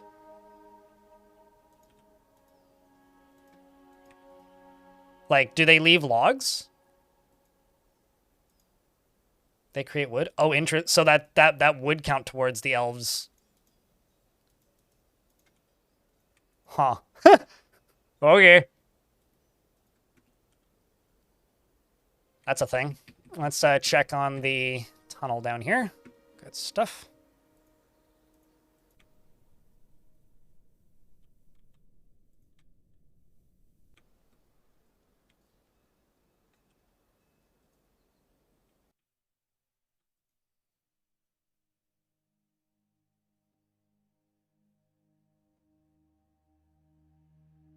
The new song is nice. I really like the new song, yeah. It's super cool. I'm currently actually in the process of trying to have a recorded conversation with Dabu and Simon about the music. I'm going to try and get a video on that subject out at some point. I've got an email chain running, which I need to get back to, actually, but... Is there a way to mine gems that are directly next to magma? If you pour water on top of it, it's probably not worth it, though. It's one of those, like, can you? Yes. Is it going to necessarily be worth the time and effort? I can't guarantee it.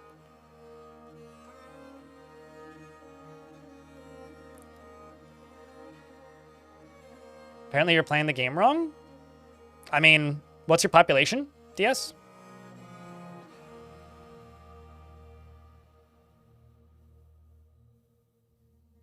Been nominated or given any awards? I think the only award that I'm aware of Dwarf Fortress winning was related to DICE, and it was Best Strategy Game.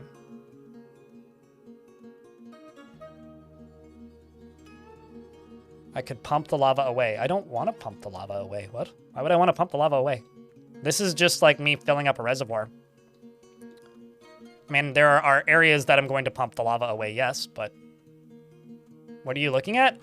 Me filling up a whole layer with lava. The problem is, if it overfills, it will bubble up and over here, which I don't really want it to do.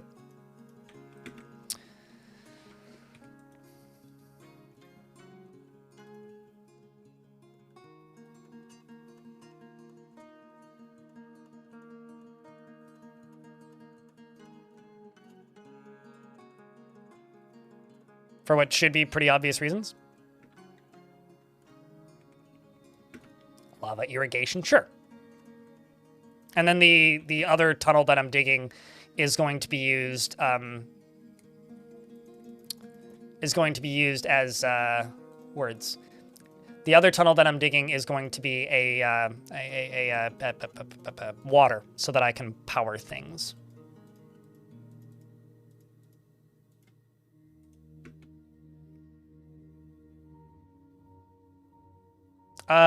It's to stop the enemy from being able to tunnel underneath my fort. It's a bit of an extreme measure, but, you know.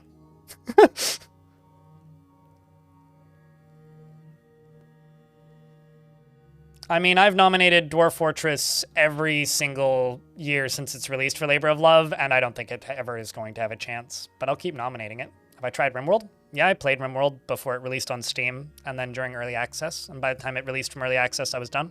Didn't want to play it anymore. Still don't.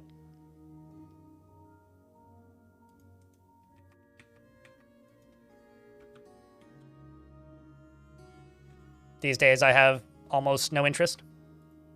Actually, no, these days I have no interest, actually. Ah, speaking of interest.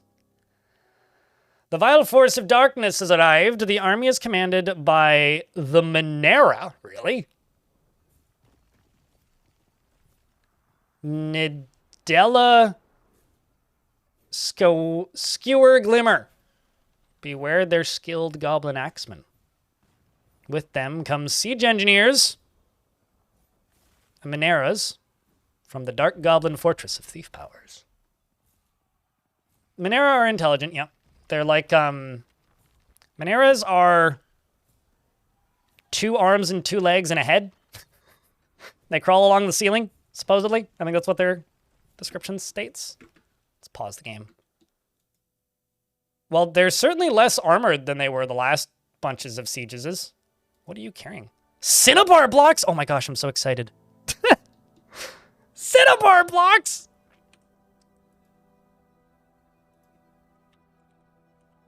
This is not a huge siege. Although I don't see any Mineras. Let's actually, hold on.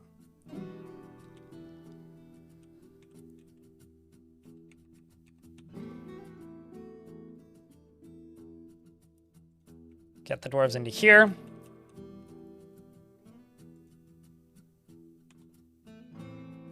Let's go to places, siege engines, fire at will on literally everything.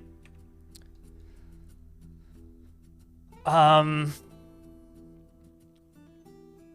just go to here.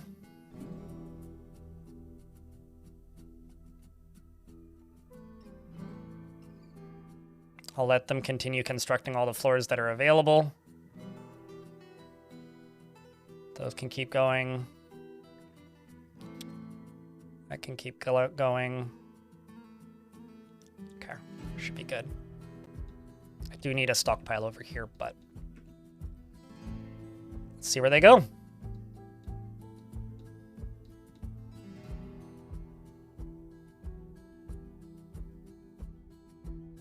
Well, they're moving.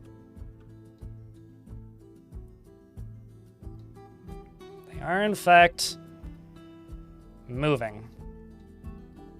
Seems like the zombies are neutral with them.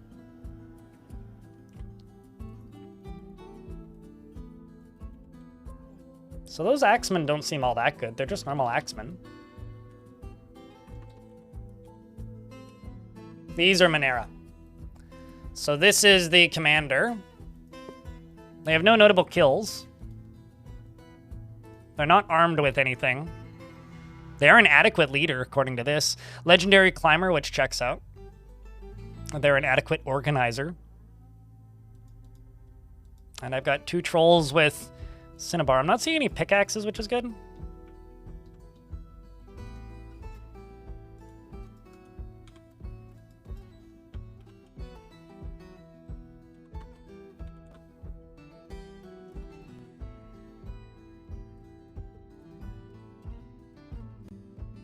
Here comes Kumil, who's going to go fire a catapult. Thunk. Which went off real quick.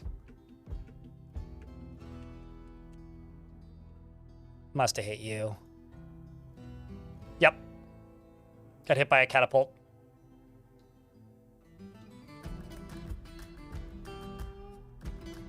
Over here, there's some goblins coming in the front doors. Looks like they're going to find my weapon traps. And it seems that literally nothing is full yet. Dwarves. Is this, like, disabled? Okay, you know what? Just set that to everybody does this for the moment. Except for you 3.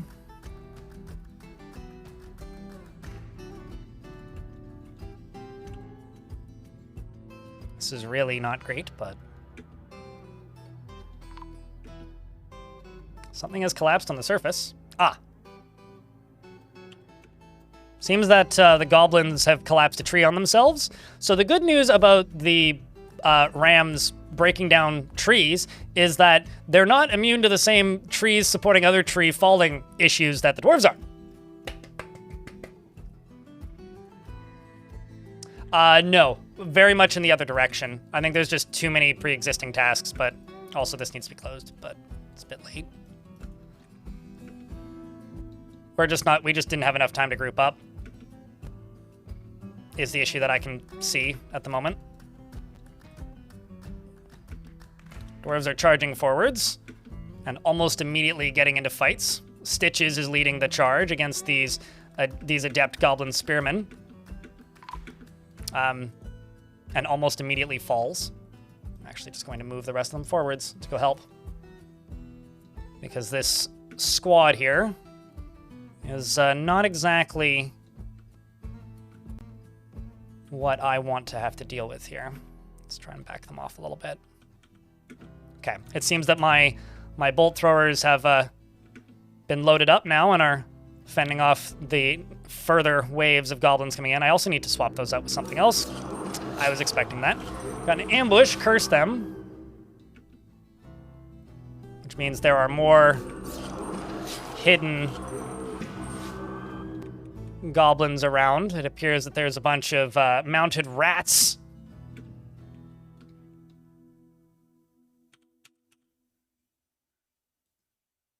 The bolt throwers are running out of ammo, but doing what they can. I'm going to move the crossbow dwarves up to here.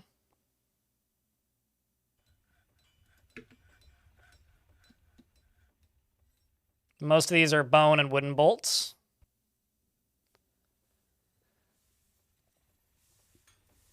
The other thing I need to do is move the bolt throwers up. I'm also probably going to get rid of these, actually, because these are what, 1, 2, 3. Yeah, I'm going to get rid of these catapults entirely, I think, and just replace them with bolt throwers. I was hoping that they would be more effective than they are, and I built this whole setup before doing that tutorial. It's weird that they're unarmored. Goblin Team 6? What about 4 and 5?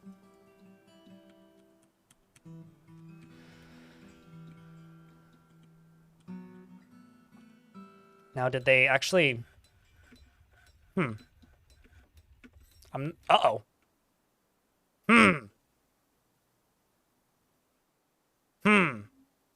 That's not good. That's not good at all, actually.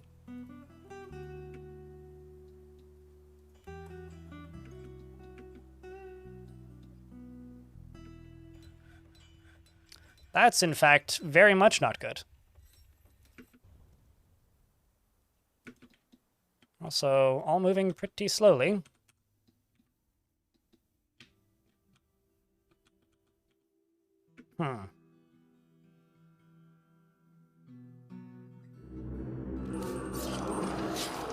That troll doesn't have a hammer or a pick. He's got nothing in his hands. Ambush, curse them. Where are these? Oh, okay. Thankfully, we should be able to pluck away at them pretty effectively here.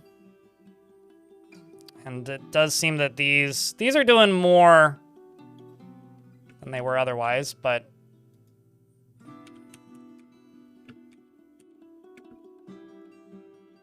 I need another Marksdwarf squad, I think.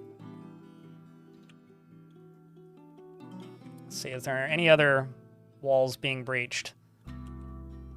Okay, this guy has a hammer. This guy's got a great pick, so he can break stuff and dig if he wants.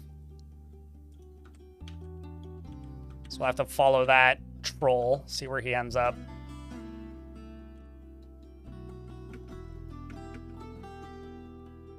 Okay, you're just out of ammo. You're also out of ammo. Some of them are getting more ammo. Well, is what it is. I also need 2 more quivers from the looks of things. Meanwhile, over here at the front door of the fortress, most of my dwarves are just camping over there. Bolt throwers are probably still doing decent work. We've got more goblins coming over that side.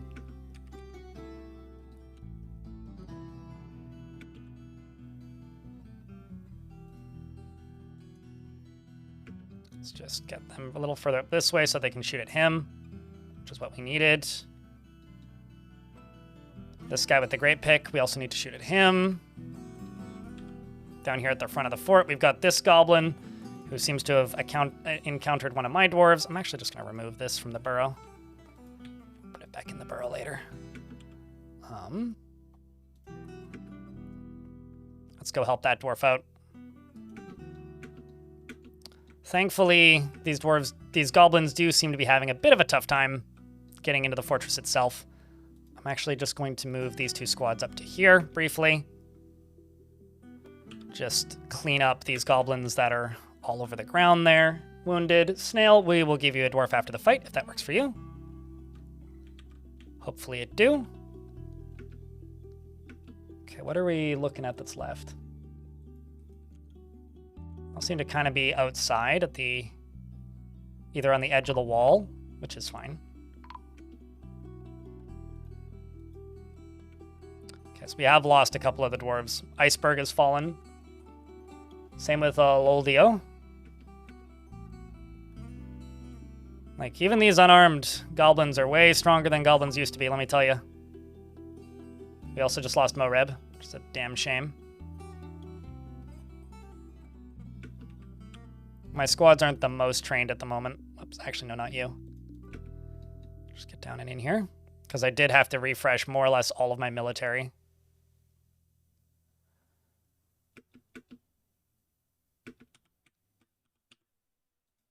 Okay, let's get all the military back over there. Here comes another wave. Bolt throwers are firing back out. This dwarf here is carrying enough bolts to reload, which is, what? Iron bolts, wood bolts, etc. Killed 2 goblins. How about you? None. How about you? 4. Nice. 2. Nice. Got an ad break incoming. I snoozed the last one, so I will pause the game when the ads hit. And I will get caught up on the 2 chats once the siege is coming closer to completion. Are there any trolls left alive, or did I kill them all? At least that I'm aware of. No, that's good. Because those are the ones that are a digging threat. Actually, they might be retreating. Let's follow this goblin, see where you go. If they leave the map, we are good. Yes, giant rats in the from the caves. They're riding them as mounts. All right, that's the siege. Well, I could have gone worse.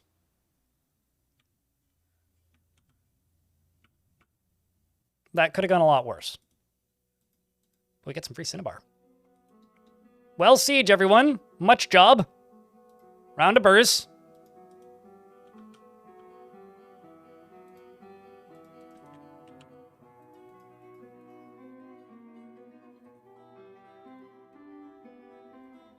Everybody pat yourselves on the back and get back to training.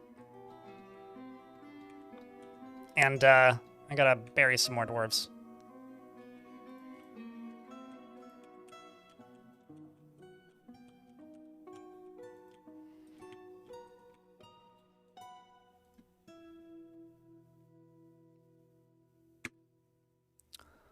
So, Snail, you wanted a military dwarf.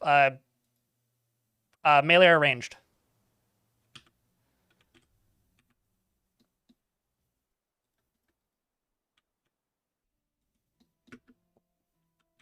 And I will pause the game until the ads are done.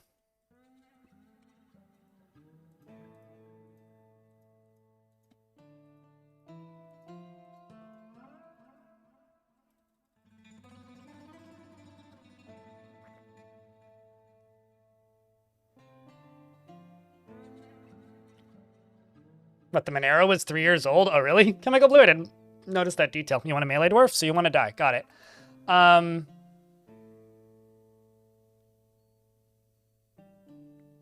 So I got 2 squads.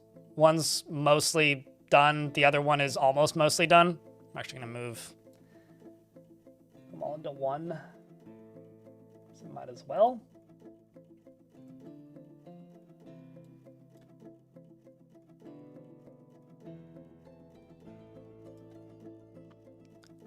Also going to throw in some additional dwarves, because at this point, we kind of just need them. And I need to make some leather quivers.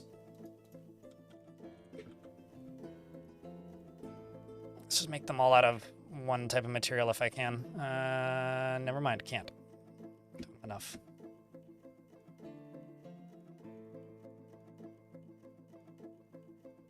Yeah, I just jumped to... I'm very sorry, Salty.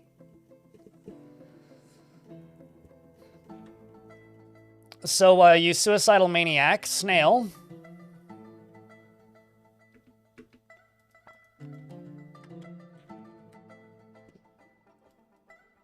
You are a member of the Pointy Sticks. He's completely closed-minded and never changes his mind after forming an initial idea.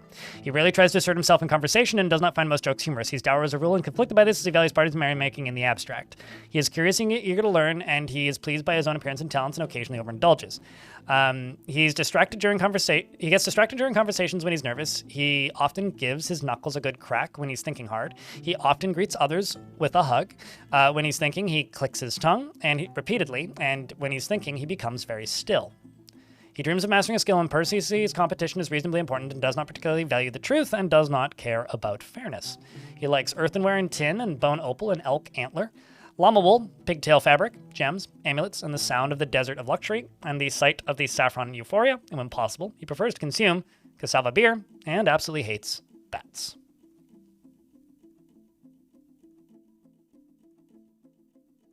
If you are brand new to the game, just install it and play it.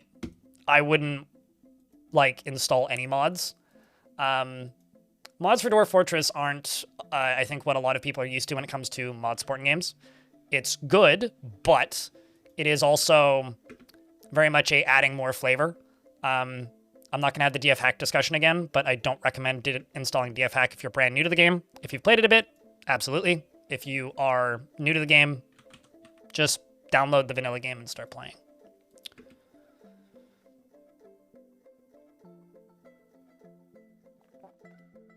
Escape the turd burger of late-stage capitalism in an ad by Meta.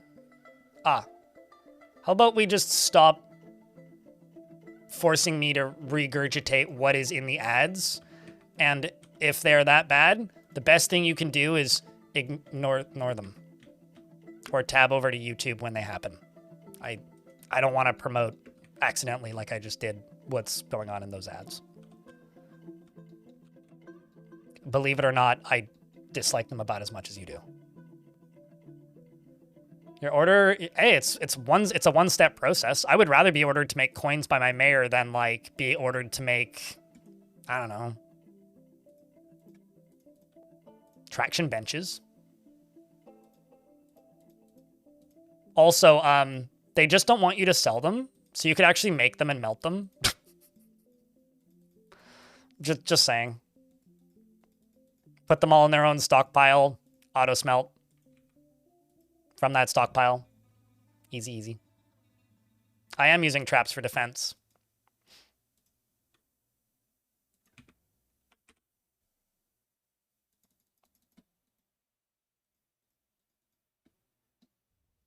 Or rather, there's weapon traps right there. Weapon traps right there. They just use a lot of weapons and take a long time to build. I don't want to put any there and for when I do get wagons and for traders. So it's a process, but I have in fact been making them. I've been using the weapons that the baddies bring to slowly make weapon traps. But they take a while to make. Who wanted anvils? I mean, that's fine.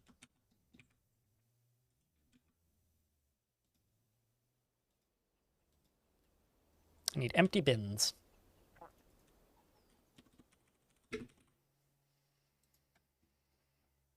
Let's make 50 bins. 60. Fine, that's the number I landed on. I also need to just double check my bin allocation. Okay, here's set to 0. Here's set to 0. Let's just set you to 10. Set you to 10. Bins are fine there. Set you to 5. Yeah, that should be fine.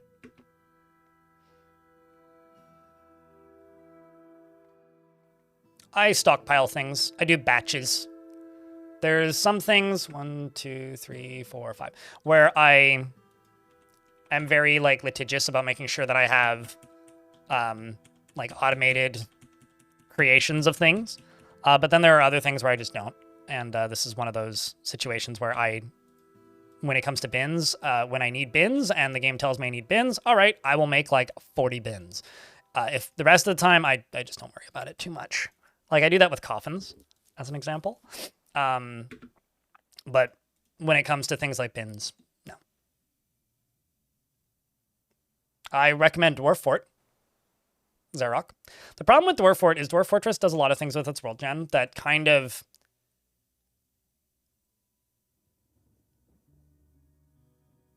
when I play other games that have one or two mechanics that are similar to Dwarf Fort, but like less developed than Dwarf Fort, it teaches me one thing, and that's, oh, I just want to actually go play more Dwarf Fort. I don't actually want to play other games. Another Forgotten Beast has arrived, a great skinless toad. It has a long curving horn, and it squirms and fidgets. Beware its webs. This shouldn't have access to the fort. So, like, as an example of maybe the most recent example of this, I played a little bit of Timberborn a couple of years ago now, and very quickly realized that, oh, I don't actually want to play Timberborn. What I want to play is I want to play Dwarf Fortress, but play it like Timberborn, because I like the mechanics of Dwarf Fortress a lot more than the mechanics of Timberborn. And that's just kind of like a trend that I've felt ever since learning this game. Or I'll encounter other games and be like, all right, I could see reasons why you would play that game, but a lot of the time it's like, well, I could see why you would play that game, but in reality, I just want to play Dwarf Fort. Like, why would I play other games when I could just play Dwarf Fort? Uh-oh. Slayer, I'm sorry. I'm going to have to boot you. Get out. You're causing too many troubles. Breaking too many things. Hurting too many people. Now you're damaging this door. Punching it repeatedly. You monster.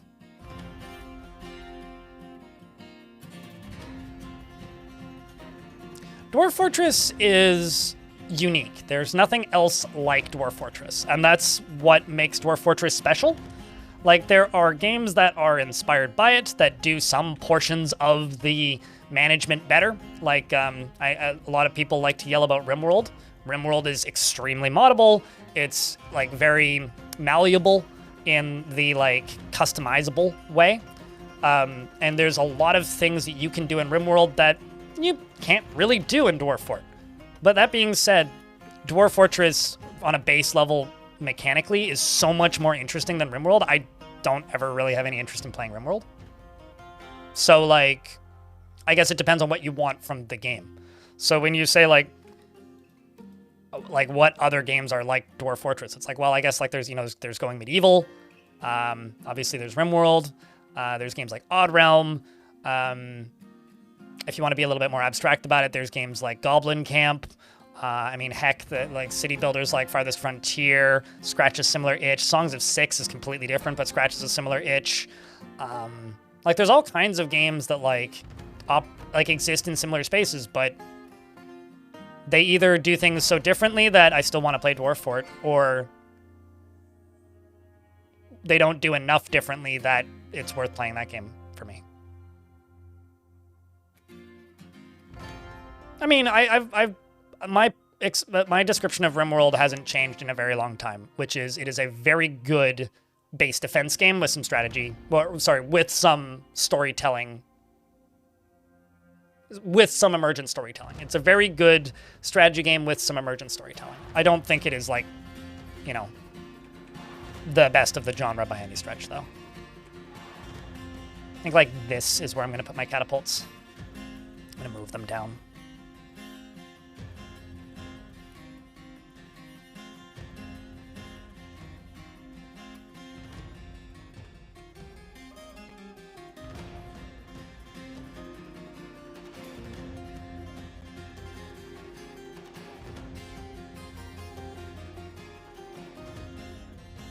Yeah, it's a blessing and a curse, Sarok, in all games. Any limb or part of the dwarven body can be decapitated, cut off, and damaged. So can dwarves get their ears damaged? I mean, if they have to listen to me as much as I have to listen to me, probably. Yes, dwarves can get their ears cut off. If that's the question, then yes, dwarves can absolutely get their ears cut off.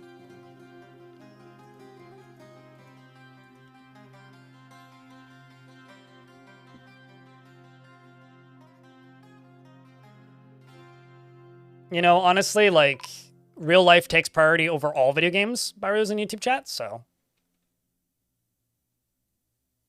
I would not feel pressured into playing a game if you have to deal with real life stuff. Like, video games will be here when you have time if you ever return. Where did I put? There it is. Where did I put that? I have no idea what happened to Dodoc, by the way.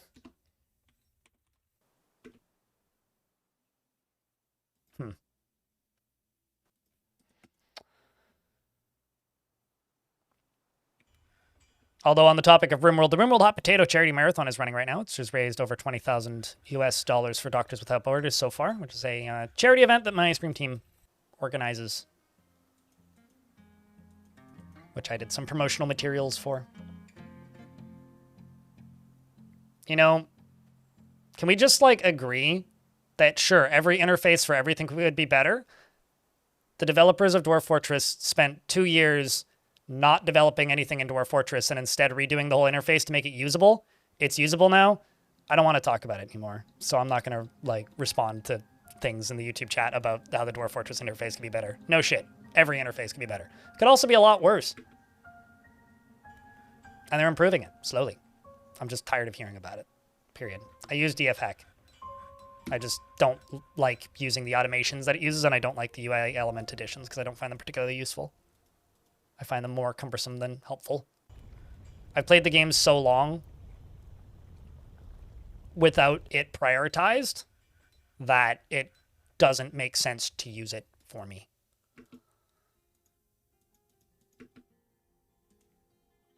Or rather, the tools that it has don't make sense for me to use them.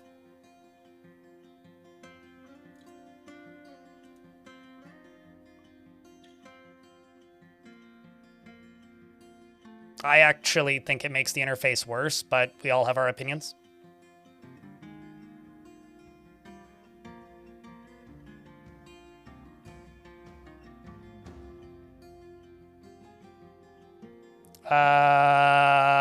Once the game's done saving. 409, I can check. We're mostly just waiting for them to clean up after the siege anyway. I mean, quite literally the only command I use with any regularity is burial, which just automatically designates all tombs. That. It's the only thing I really use with any regularity. Not that it actually removes that many clicks, but...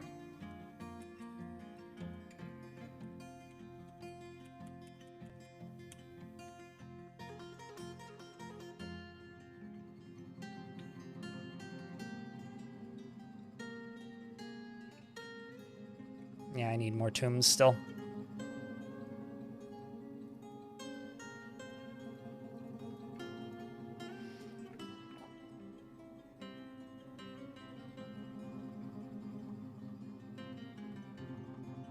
Yeah, it just makes my head melt a little bit, Tioger, because of the frequency that I see the UI for Dwarf Fortress is bad and it needs to be improved. It's like they literally spent 2 years improving it. How about you give some feedback about how it's bad and what needs to be fixed and what part needs to be fixed and put it somewhere where it's useful and the people who are working on it will actually see it. That, or your feedback's probably already something that they're aware of and something that they're working on and it's just not out yet, right? Like, it's... The amount of work that's gone into improving the interface for this game is kind of ludicrous in the current year, and it's just, there's nothing I can do about it. And I'm, like, not the person to complain about it, I guess.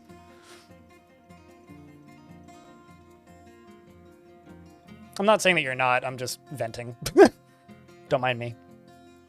You're at work, you want to play? I know the feel. If you have FPS death, then you have, like, either a potato of a computer, and my condolences, or you have a very fixable issue that you should find the root cause of instead of bandaging with DF hack. Like, I don't want to have this conversation again. I give up.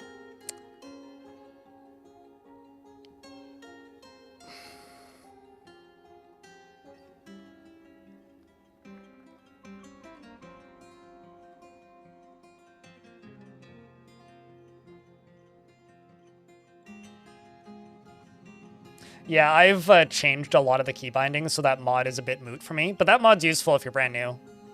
Void. If you're a default controls kind of person, the one that just adds like if you're the sort of person who's never going to change the controls for a game and just use default hotkeys, it just puts like little, instead of like having to mouse over them to see what the hotkeys are, it just puts a little label on the icon as to what they are. But like I said, I've rebound a lot of them to the point where like there's no point in me ever using that mod.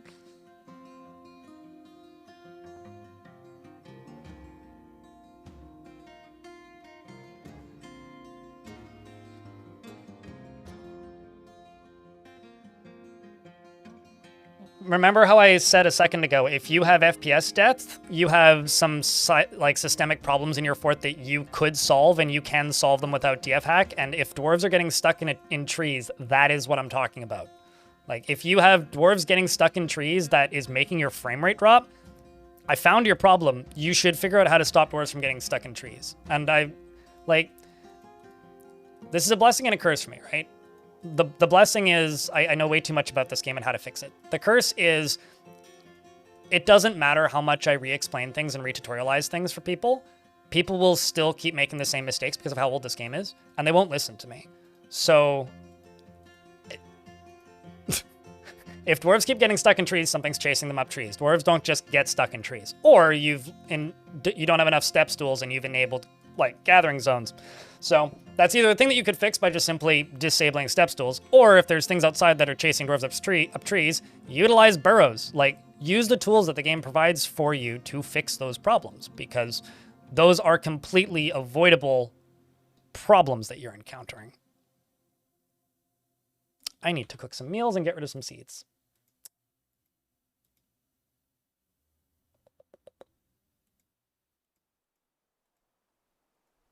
Anyway.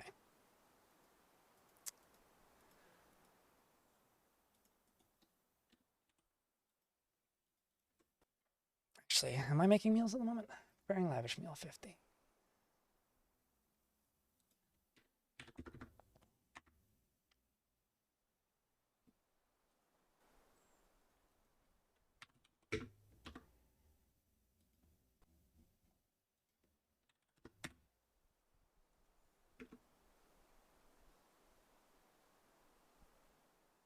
We've tried nothing. We're doing it the same way we've always done it, and we're all out of ideas. Really?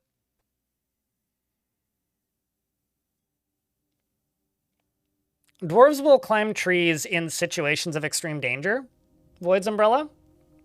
And so if there's a threat on the surface, like agitated wildlife, aggressive wildlife, a were creature, that can cause them to like scramble up a tree. So if you have put your dwarves in a situation where there's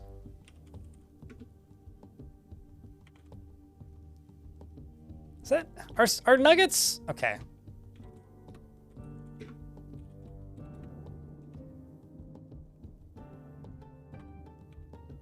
It's native silver, right? Silver nuggets. Yeah, we'll just go with that.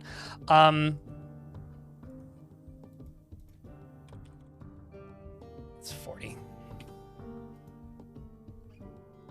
Let's just smelt 40 of those. What's the word?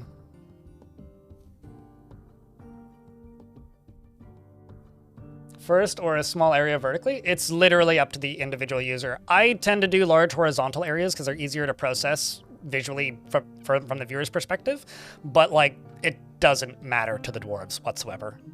It's literally whatever you feel better about managing is completely fine. I do it this way because, like I said, I personally find it to be no real difference either way. That's cute. Scottish. Why so bad happiness? Why so silly question? Did you see the siege that just happened? Also, you say that like my happiness is actually bad. It's like, not actually that bad. It's way better than it was. You should have seen it a couple streams ago. It was significantly worse. Why so judgmental of my slightly less than optimal fort? Oh yeah, right. 'Cause this world was generated at a time when all were creatures were children for some reason, which I think is kind of hysterical. The werebear child's stead. Oh, you're back. A large bear twisted into humanoid form. It is crazed for blood and flesh, and its eyes glow orange. Its black hair is very curly. You will know why you fear the night.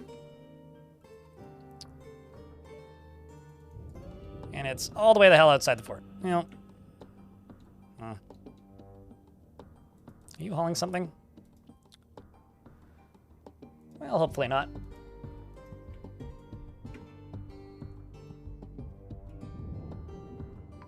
Welp. And a caravan has arrived. Excellent. At least we got to trade.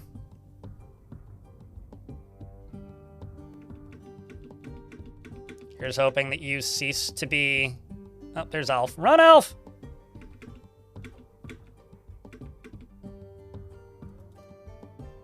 Been struck, but they deflected it with their pick. Oh, sorry, Alf. It's a shame, that.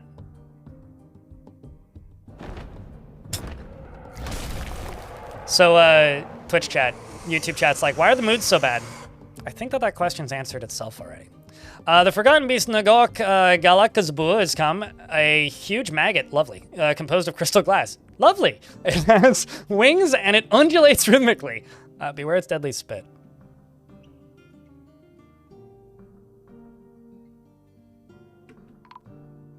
Let's see.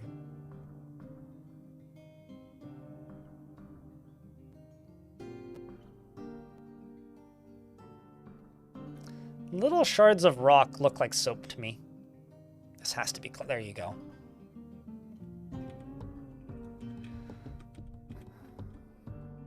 Let's turn that burrow back off. Oh, wow. That's interesting looking. It's a brain worm.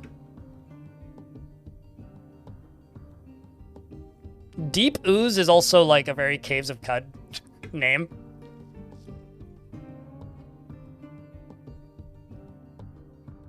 It'll leave the map before my soldiers get to it, Keller. Looks like a dune worm. Yeah, kinda. Are werebears and raccoons? That's just a world-to-world thing. Oh, hi, Mark. Like, if you generated a new world, that's just the only infections that have spread then. Sometimes I never see them. Sometimes I see tons of varieties. Sometimes it's like, sometimes I'll be in a world and it'll be like, there is literally one type of were creature and that's it. Like, it varies pretty heavily from world to world. So it was Alf and Rigoth who died. They both get tombs. Quasar! You would like a gem cutter, dwarf? I don't even... Oh, I do have 2 gem cutters. Do you want the pissed off gem cutter or the not pissed off gem cutter? I would take the not pissed off one, Quasar.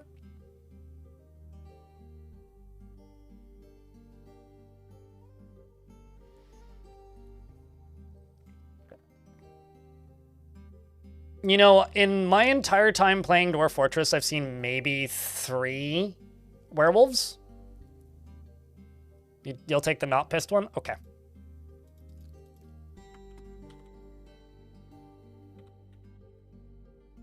So, I know your name is Quasar, but it looks like Keysar. Like the Keysar! Which just sounds like a Kingdom Hearts character. The Tsar of Keys. I'm going to play it in the key of Sar. She strongly prefers discussions and ideas of abstract concepts over handling specific practical issues.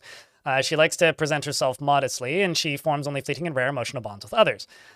She doesn't try to get things done perfectly, and tends to be a bit stubborn in changing her mind about things. She is conflicted by this, as she values parties and merrymaking in the abstract. She can handle stress, and she takes offered help and gifts without feeling particularly grateful. She tends to assume that the worst of 2 outcomes will be the one that comes to pass. She dreams of crafting a masterwork someday and personally finds maintaining decorum a silly and fumbling waste of time. She does not care about family one way or another and doesn't care if others take the time to master skills. I still have coffee left. Cool. So are you the Keysar or are you a Quasar? They're wolf. Tapioca.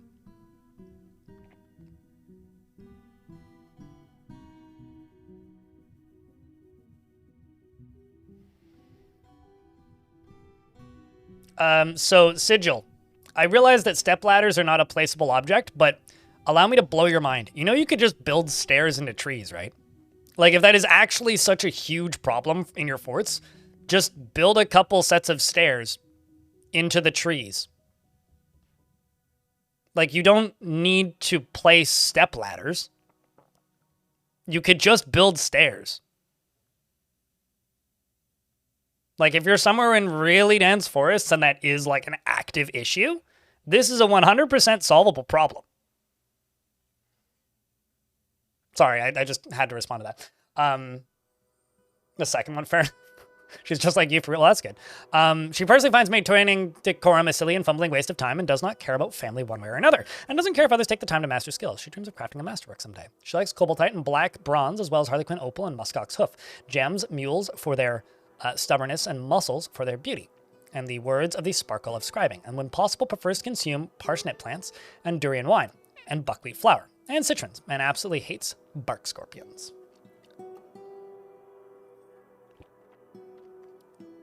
It's like, would it be nice if they like looked like ladders or something? Sure. Maybe what if we could make rope ladders? Sure, but like in a practical sense, like right now, it's like instead of wishing that the developers would solve this problem, just solve the problem.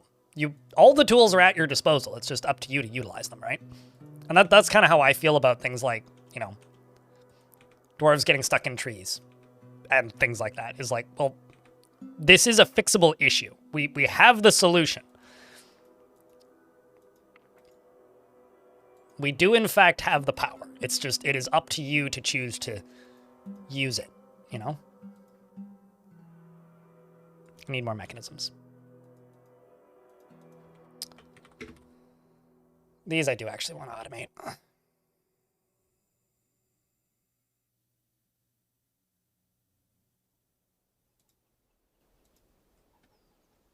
And the amount of Gabbro mechanisms is... Okay, so if boulders is greater than 20 and Gabbro mechanisms are lower than 20, just make 10.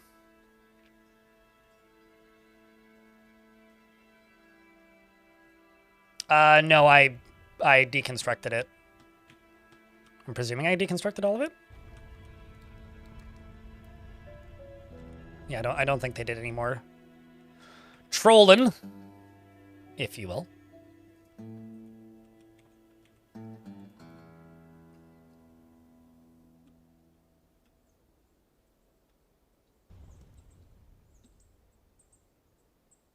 And then he climbed down on his own. Oh, that's actually really funny. That is actually really funny. So, I've got a bunch of dwarves in here that are lonely after being away from friends for too long. You guys want to see a way to actually fix that a little bit? I'm going to click this button. The Breakfast of Beers is my tavern. This barracks is now officially a part of my tavern. I'm actually going to corner it in a little bit.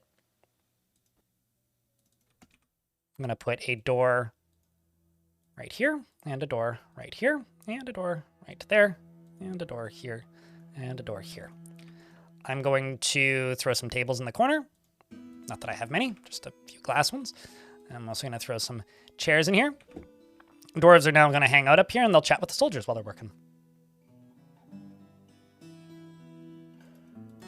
I mean, it is a well-known fact that Tarn is a cat person, so I'm actually really kind of hoping that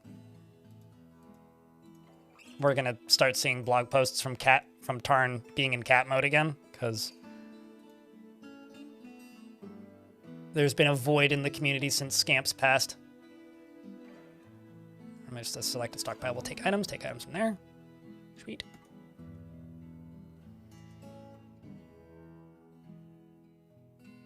Well, I mean, he had a pet cat for years, Enemy, who constantly had like pictures posted on the Bay 12 blog of scams. They don't do the socialize activity, but they do get to watch performances, and dwarves just talk with whoever's close by, regardless of activity. So, like, you'll see, you know, basically dwarves, how do I word this? Discussing their problems with an acquaintance and stuff pretty frequently, regardless of their activity. I'm actually going to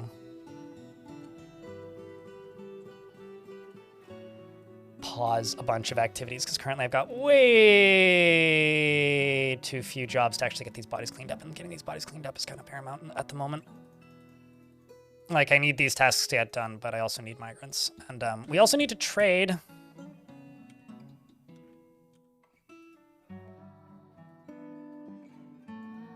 I do have merchants on the map, right? Yes, okay. So let's do this priority number 1.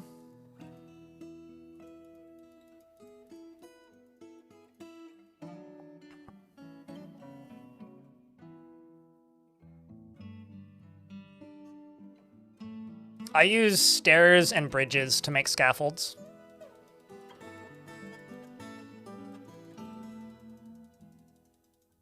And if they develop a bunch of games before I look away, before I look back while I'm looking away, then they're a strange scaffold.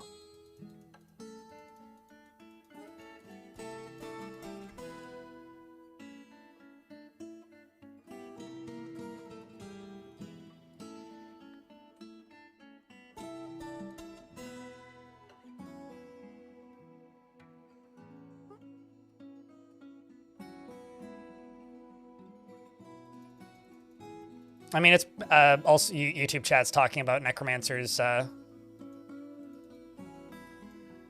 It's part of the curse of immortality, Tapioca. Or maybe it's one of the blessings, depending on who you are.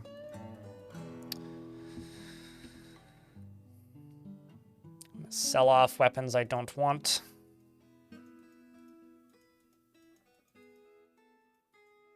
The copper spears. It's because I'm not going to bother melting them down, and I know it in my heart.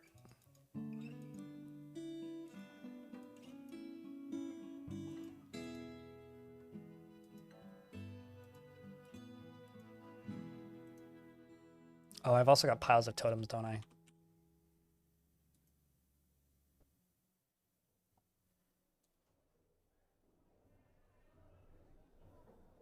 I can sell that.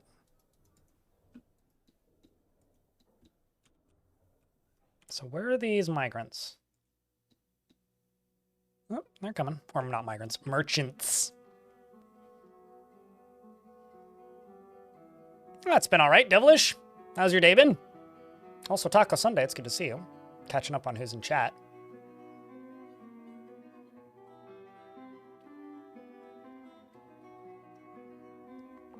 I don't know, if you haven't played it, it's definitely a good video game. I'm not super keen on Oxygen Not Included, Zarok, so chat's probably better of a recommender on that one. It's a totally fine game, so no real issue there, but personally, I find it to be kind of painfully boring. Like, I realize that's like a really bad sales pitch, but like, genuinely, I find Oxygen Not Included to be like, just very much not my cup of tea when it comes to gameplay.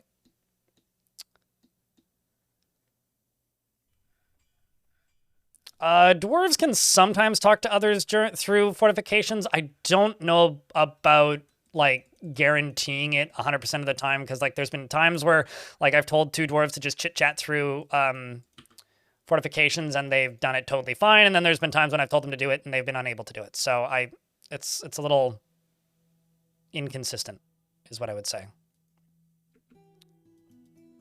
Okay, so you've lost your ability to grasp. To boot you out of the military for that?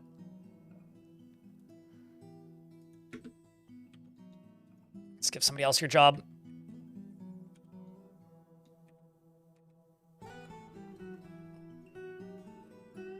Yeah, I mean, Ani's like a colony management game in the literal sense, but its gameplay focuses aren't something that I'm interested in.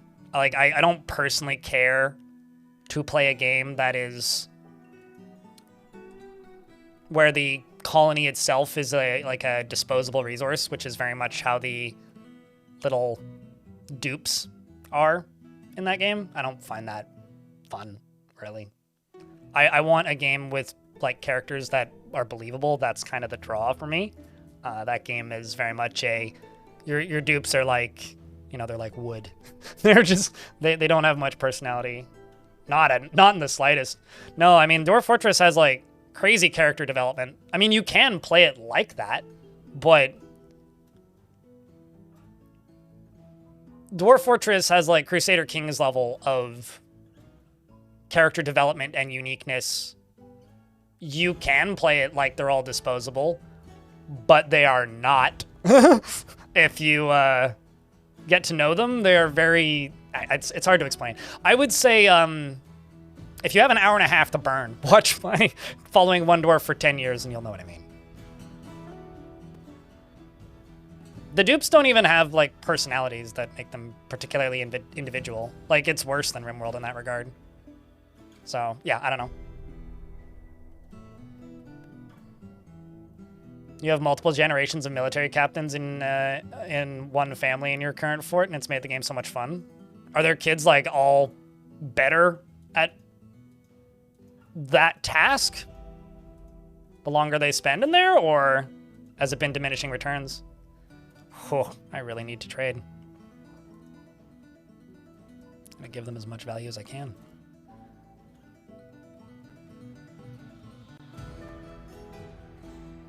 No, the entire draw of Dwarf Fortress is that it has unique individual characters for me. Like, that's the whole draw, is the world gen and the character persistence. Ice Blue, what's up? Sorry your dwarf died. Also, I needed to... Totally forgot. 409, if you're still here, you have one notable kill and 3 others.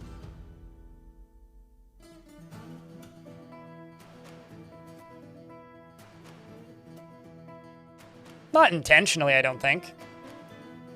Hanakri.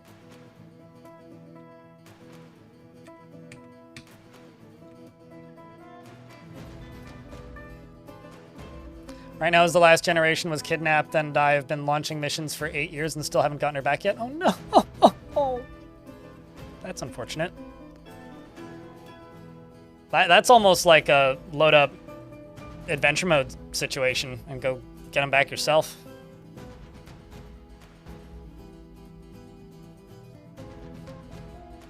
That was addicted to abuse, and she would commit crimes to spend time with her husband, the Hammerer.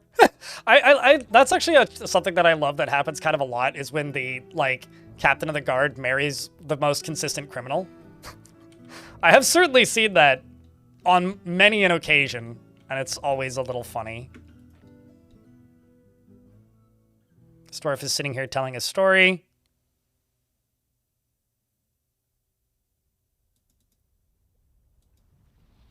And they're all talking with acquaintances now.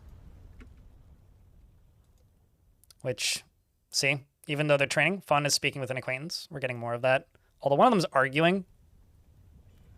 So whoever is hanging out in this tavern and just arguing is not helping much. Let's do copper tables and thrones, because I got a bunch of copper lying around.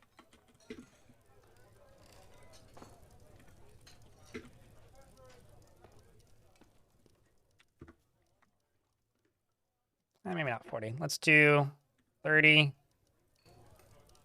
and 20, because I've got a bunch of extra thrones already.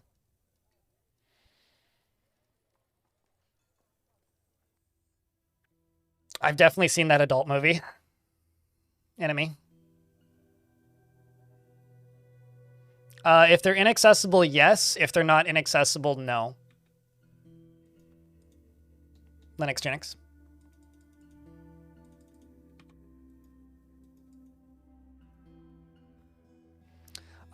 Rin meets up with the outpost liaison Ast, and they say, I'm your liaison from the Mountain Homes. Let's discuss your situation. You continue to impress. I come to elevate this land in the eyes of our realm. I'm not sure how. My count died. There is much to share. We've updated your civilization and world info. I'm going to keep requesting Lignite.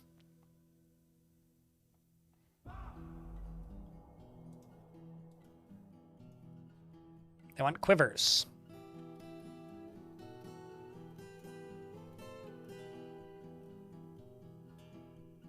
Of some tame elephant that you got with your first embark. Should try reading okay, I'm gonna click on this random rooster. He is not driven and rarely feels the need to pursue even a modest success. He prefers to be alone and finds obligation confining, but he's conflicted by this for more than one reason. He does not go out of his way to help others and can handle stress. He isn't given to flights of fancy, and he generally is quite confident in his abilities when undertaking specific ventures and occasionally can lose focus on the matter at hand. That's a fucking rooster. You know what's funny is, like, I've told this many times, but that's a bug. That's actually like an oversight in the remake of the UI that Tarn was planning to get rid of, and people liked it, so he left it. Maybe one of the greatest bugs in a video game, just period.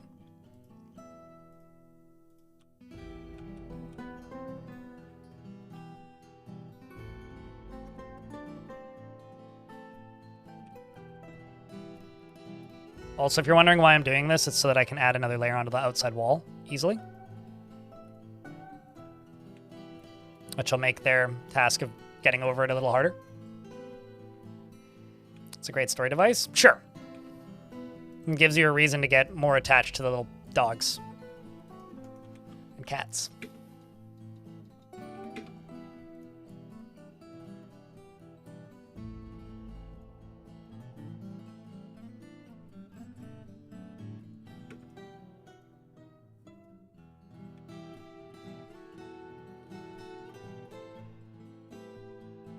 What you're gonna do with the Cinnabar? That's a good question. I don't know. I hadn't really thought about it. I mean, the trolls brought it.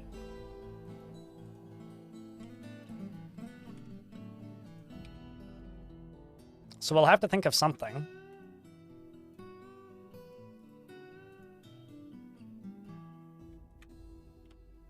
Why don't I put it here? Stone traps? I mean, they're blocks, so I can't make crafts out of them. I think Viking's still alive. They were earlier today. Yep, Viking's still alive. You're a pump operator. Got an axe. You're quite happy.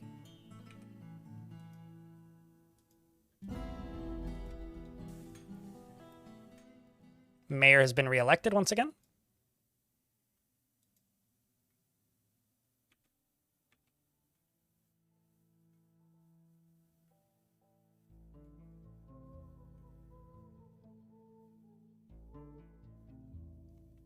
You wish you read the description of the rooster that beat up one of your tavern performers? That must have been a weak tavern performer, YouTube chat, if the rooster is winning a fight. It's like, I get it. Like, in real life, roosters are kind of, like, you don't really want to piss off a rooster in real life. But, like, roosters are pretty small in Dwarf 4 to the point where, like, that's kind of impressive. Aban Kolatham, the Dwarven child, has been taken by a Fey mood. I've also got a underground mushroom growing here. Look at that. Oh, some cavern trees growing.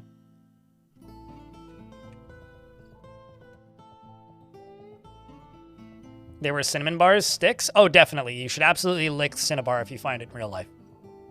Don't do that. I've got a ghost. It's Bomrek. Is that one that I can memorialize quickly?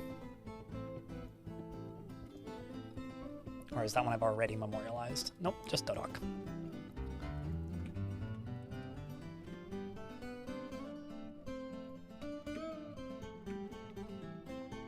We got a child that's claimed a Crafts Dwarf shop. They've zipped off. What you grabbing there, kiddo? All of wood. All of the wood! Hopefully not all of it, just some of it.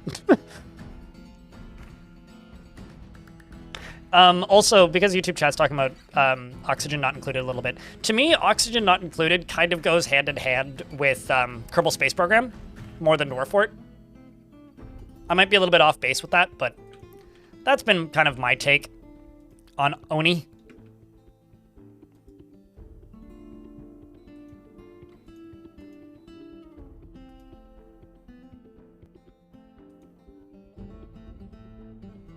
Can you remove fungi on floors? What is the obsession with removing fungi? Remove the dirt, build a floor on top of it. But what is the obsession with it? If it's like you need to protect sand, get sand out of walls or put a grate on it. Otherwise, like, it's pretty looking, it's pleasant, it's soft on the feet, the dwarves seem to like it. It's like a net positive for your fort. Like, I do not understand the obsession with needing to or wanting to get rid of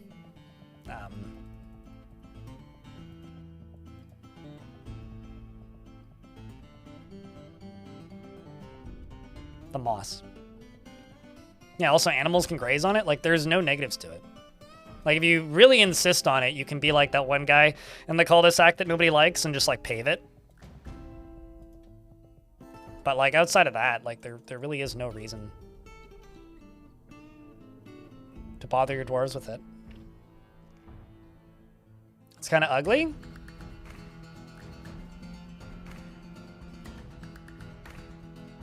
Okay, so I can't say I can't threaten people in my chat, but I can say I don't know where you live and I don't care and I won't come find you, but I am grumpy about that.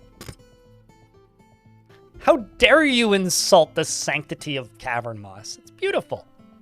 It's how you get so much needed color variety in your fortress. How dare you be a Dwarf Fortress player and think that moss is ugly? You're like that person who's like, how dare you not have 2 centimeter long lawn grass? How dare you plant clover? How dare you? Same vibe, man.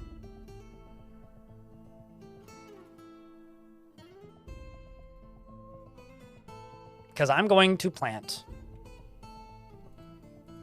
clover on your lawn in the dead of night. And you two can have bees. Your dad planted moss on his yard? Hell yeah, fucking hero. Glad you liked it, Gutenberg Craft. YouTube chat. I really need to get rid of these goblins. People clover and fear, that's a pretty good one, A+. No migrants this year, goddamn. I have to hope that these dwarves leave safely.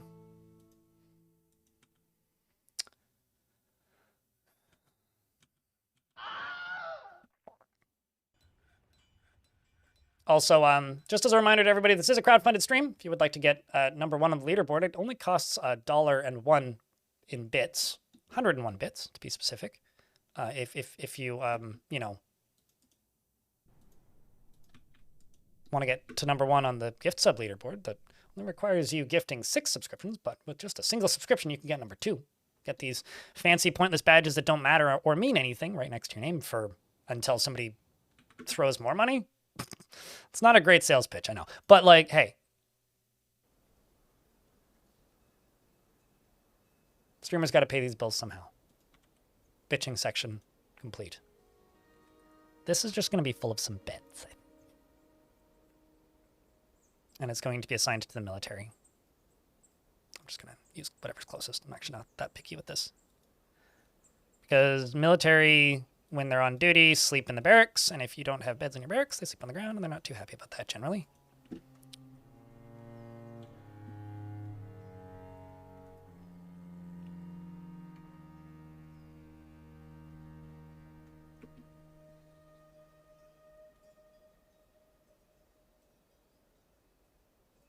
Unironically, though, in real life, I really like moss.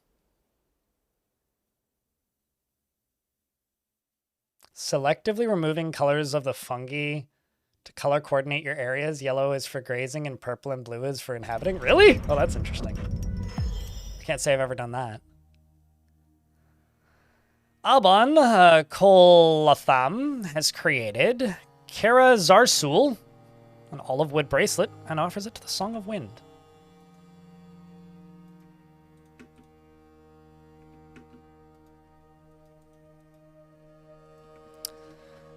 This is an This is all of my wood bracelet. I mean, all of wood bracelet. It is all craft store ship is of the highest quality. It is encrusted with cushioned shale cabochons and decorated with olive wood and encircled with bands of date palm wood and regular dacite cabochons and reindeer leather and cushioned rock salt cabochons and tapered baguette cut green zircons. This object menaces with spikes of yak leather. On the item is an image of Mebzith, Riddleton, the dwarf, Rhyolite, the best brewer.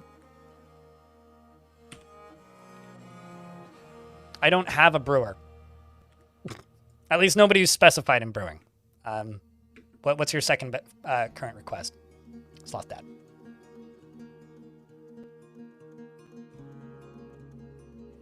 If they go through a diagonal, it resets water pressure. Wasabi menthol. So if you are pumping water along here and you go through that, that'll reset your water pressure.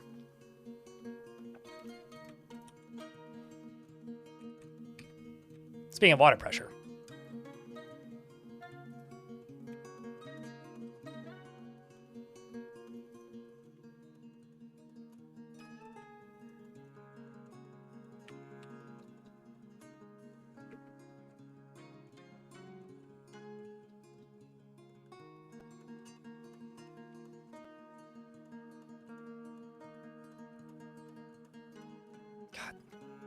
The one problem with the way these sieges tend to play out is everything is in such wildly different parts of the map.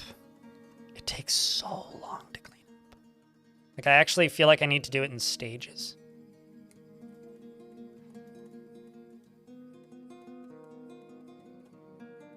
Highest siege operator.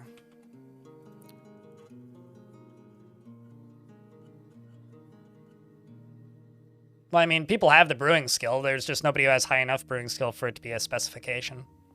Looks like his Votaker's on. Which one would you want? Unless you want the one that's designated, in which case then it would be Kumil or Yushat.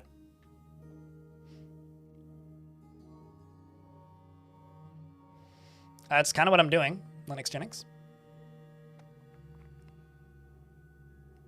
But also, like, there's large portions of it I don't actually want them. That you didn't actually, give me a name, though. Because you also haven't specified beard. Which one would you like? So, Kumil or Yushat? Kumil? Yeah, you got it.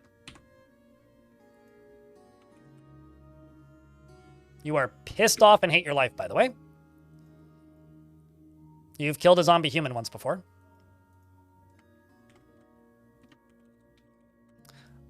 You have one friend. His name is Zephon. He's also a siege operator and is a papermaker.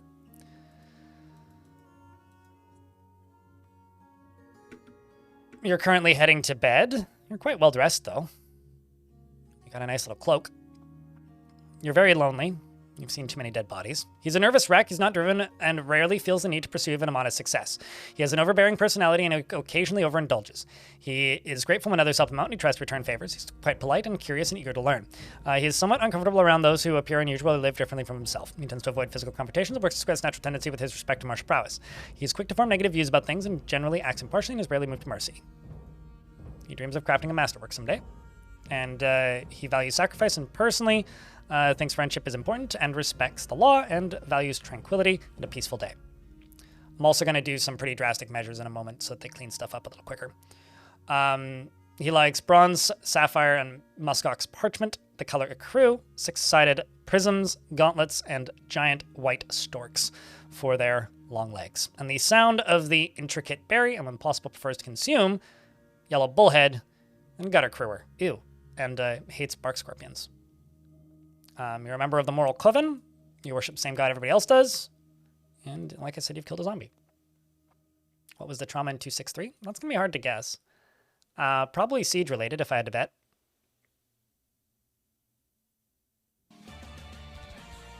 Looks like he was injured in 263. Based on the year, that would probably have been one of the large fights, because we did have some pretty large brawls in 263 where a lot of dwarves got hurt. Considering he had to rest and recuperate, so he spent some time in hospital.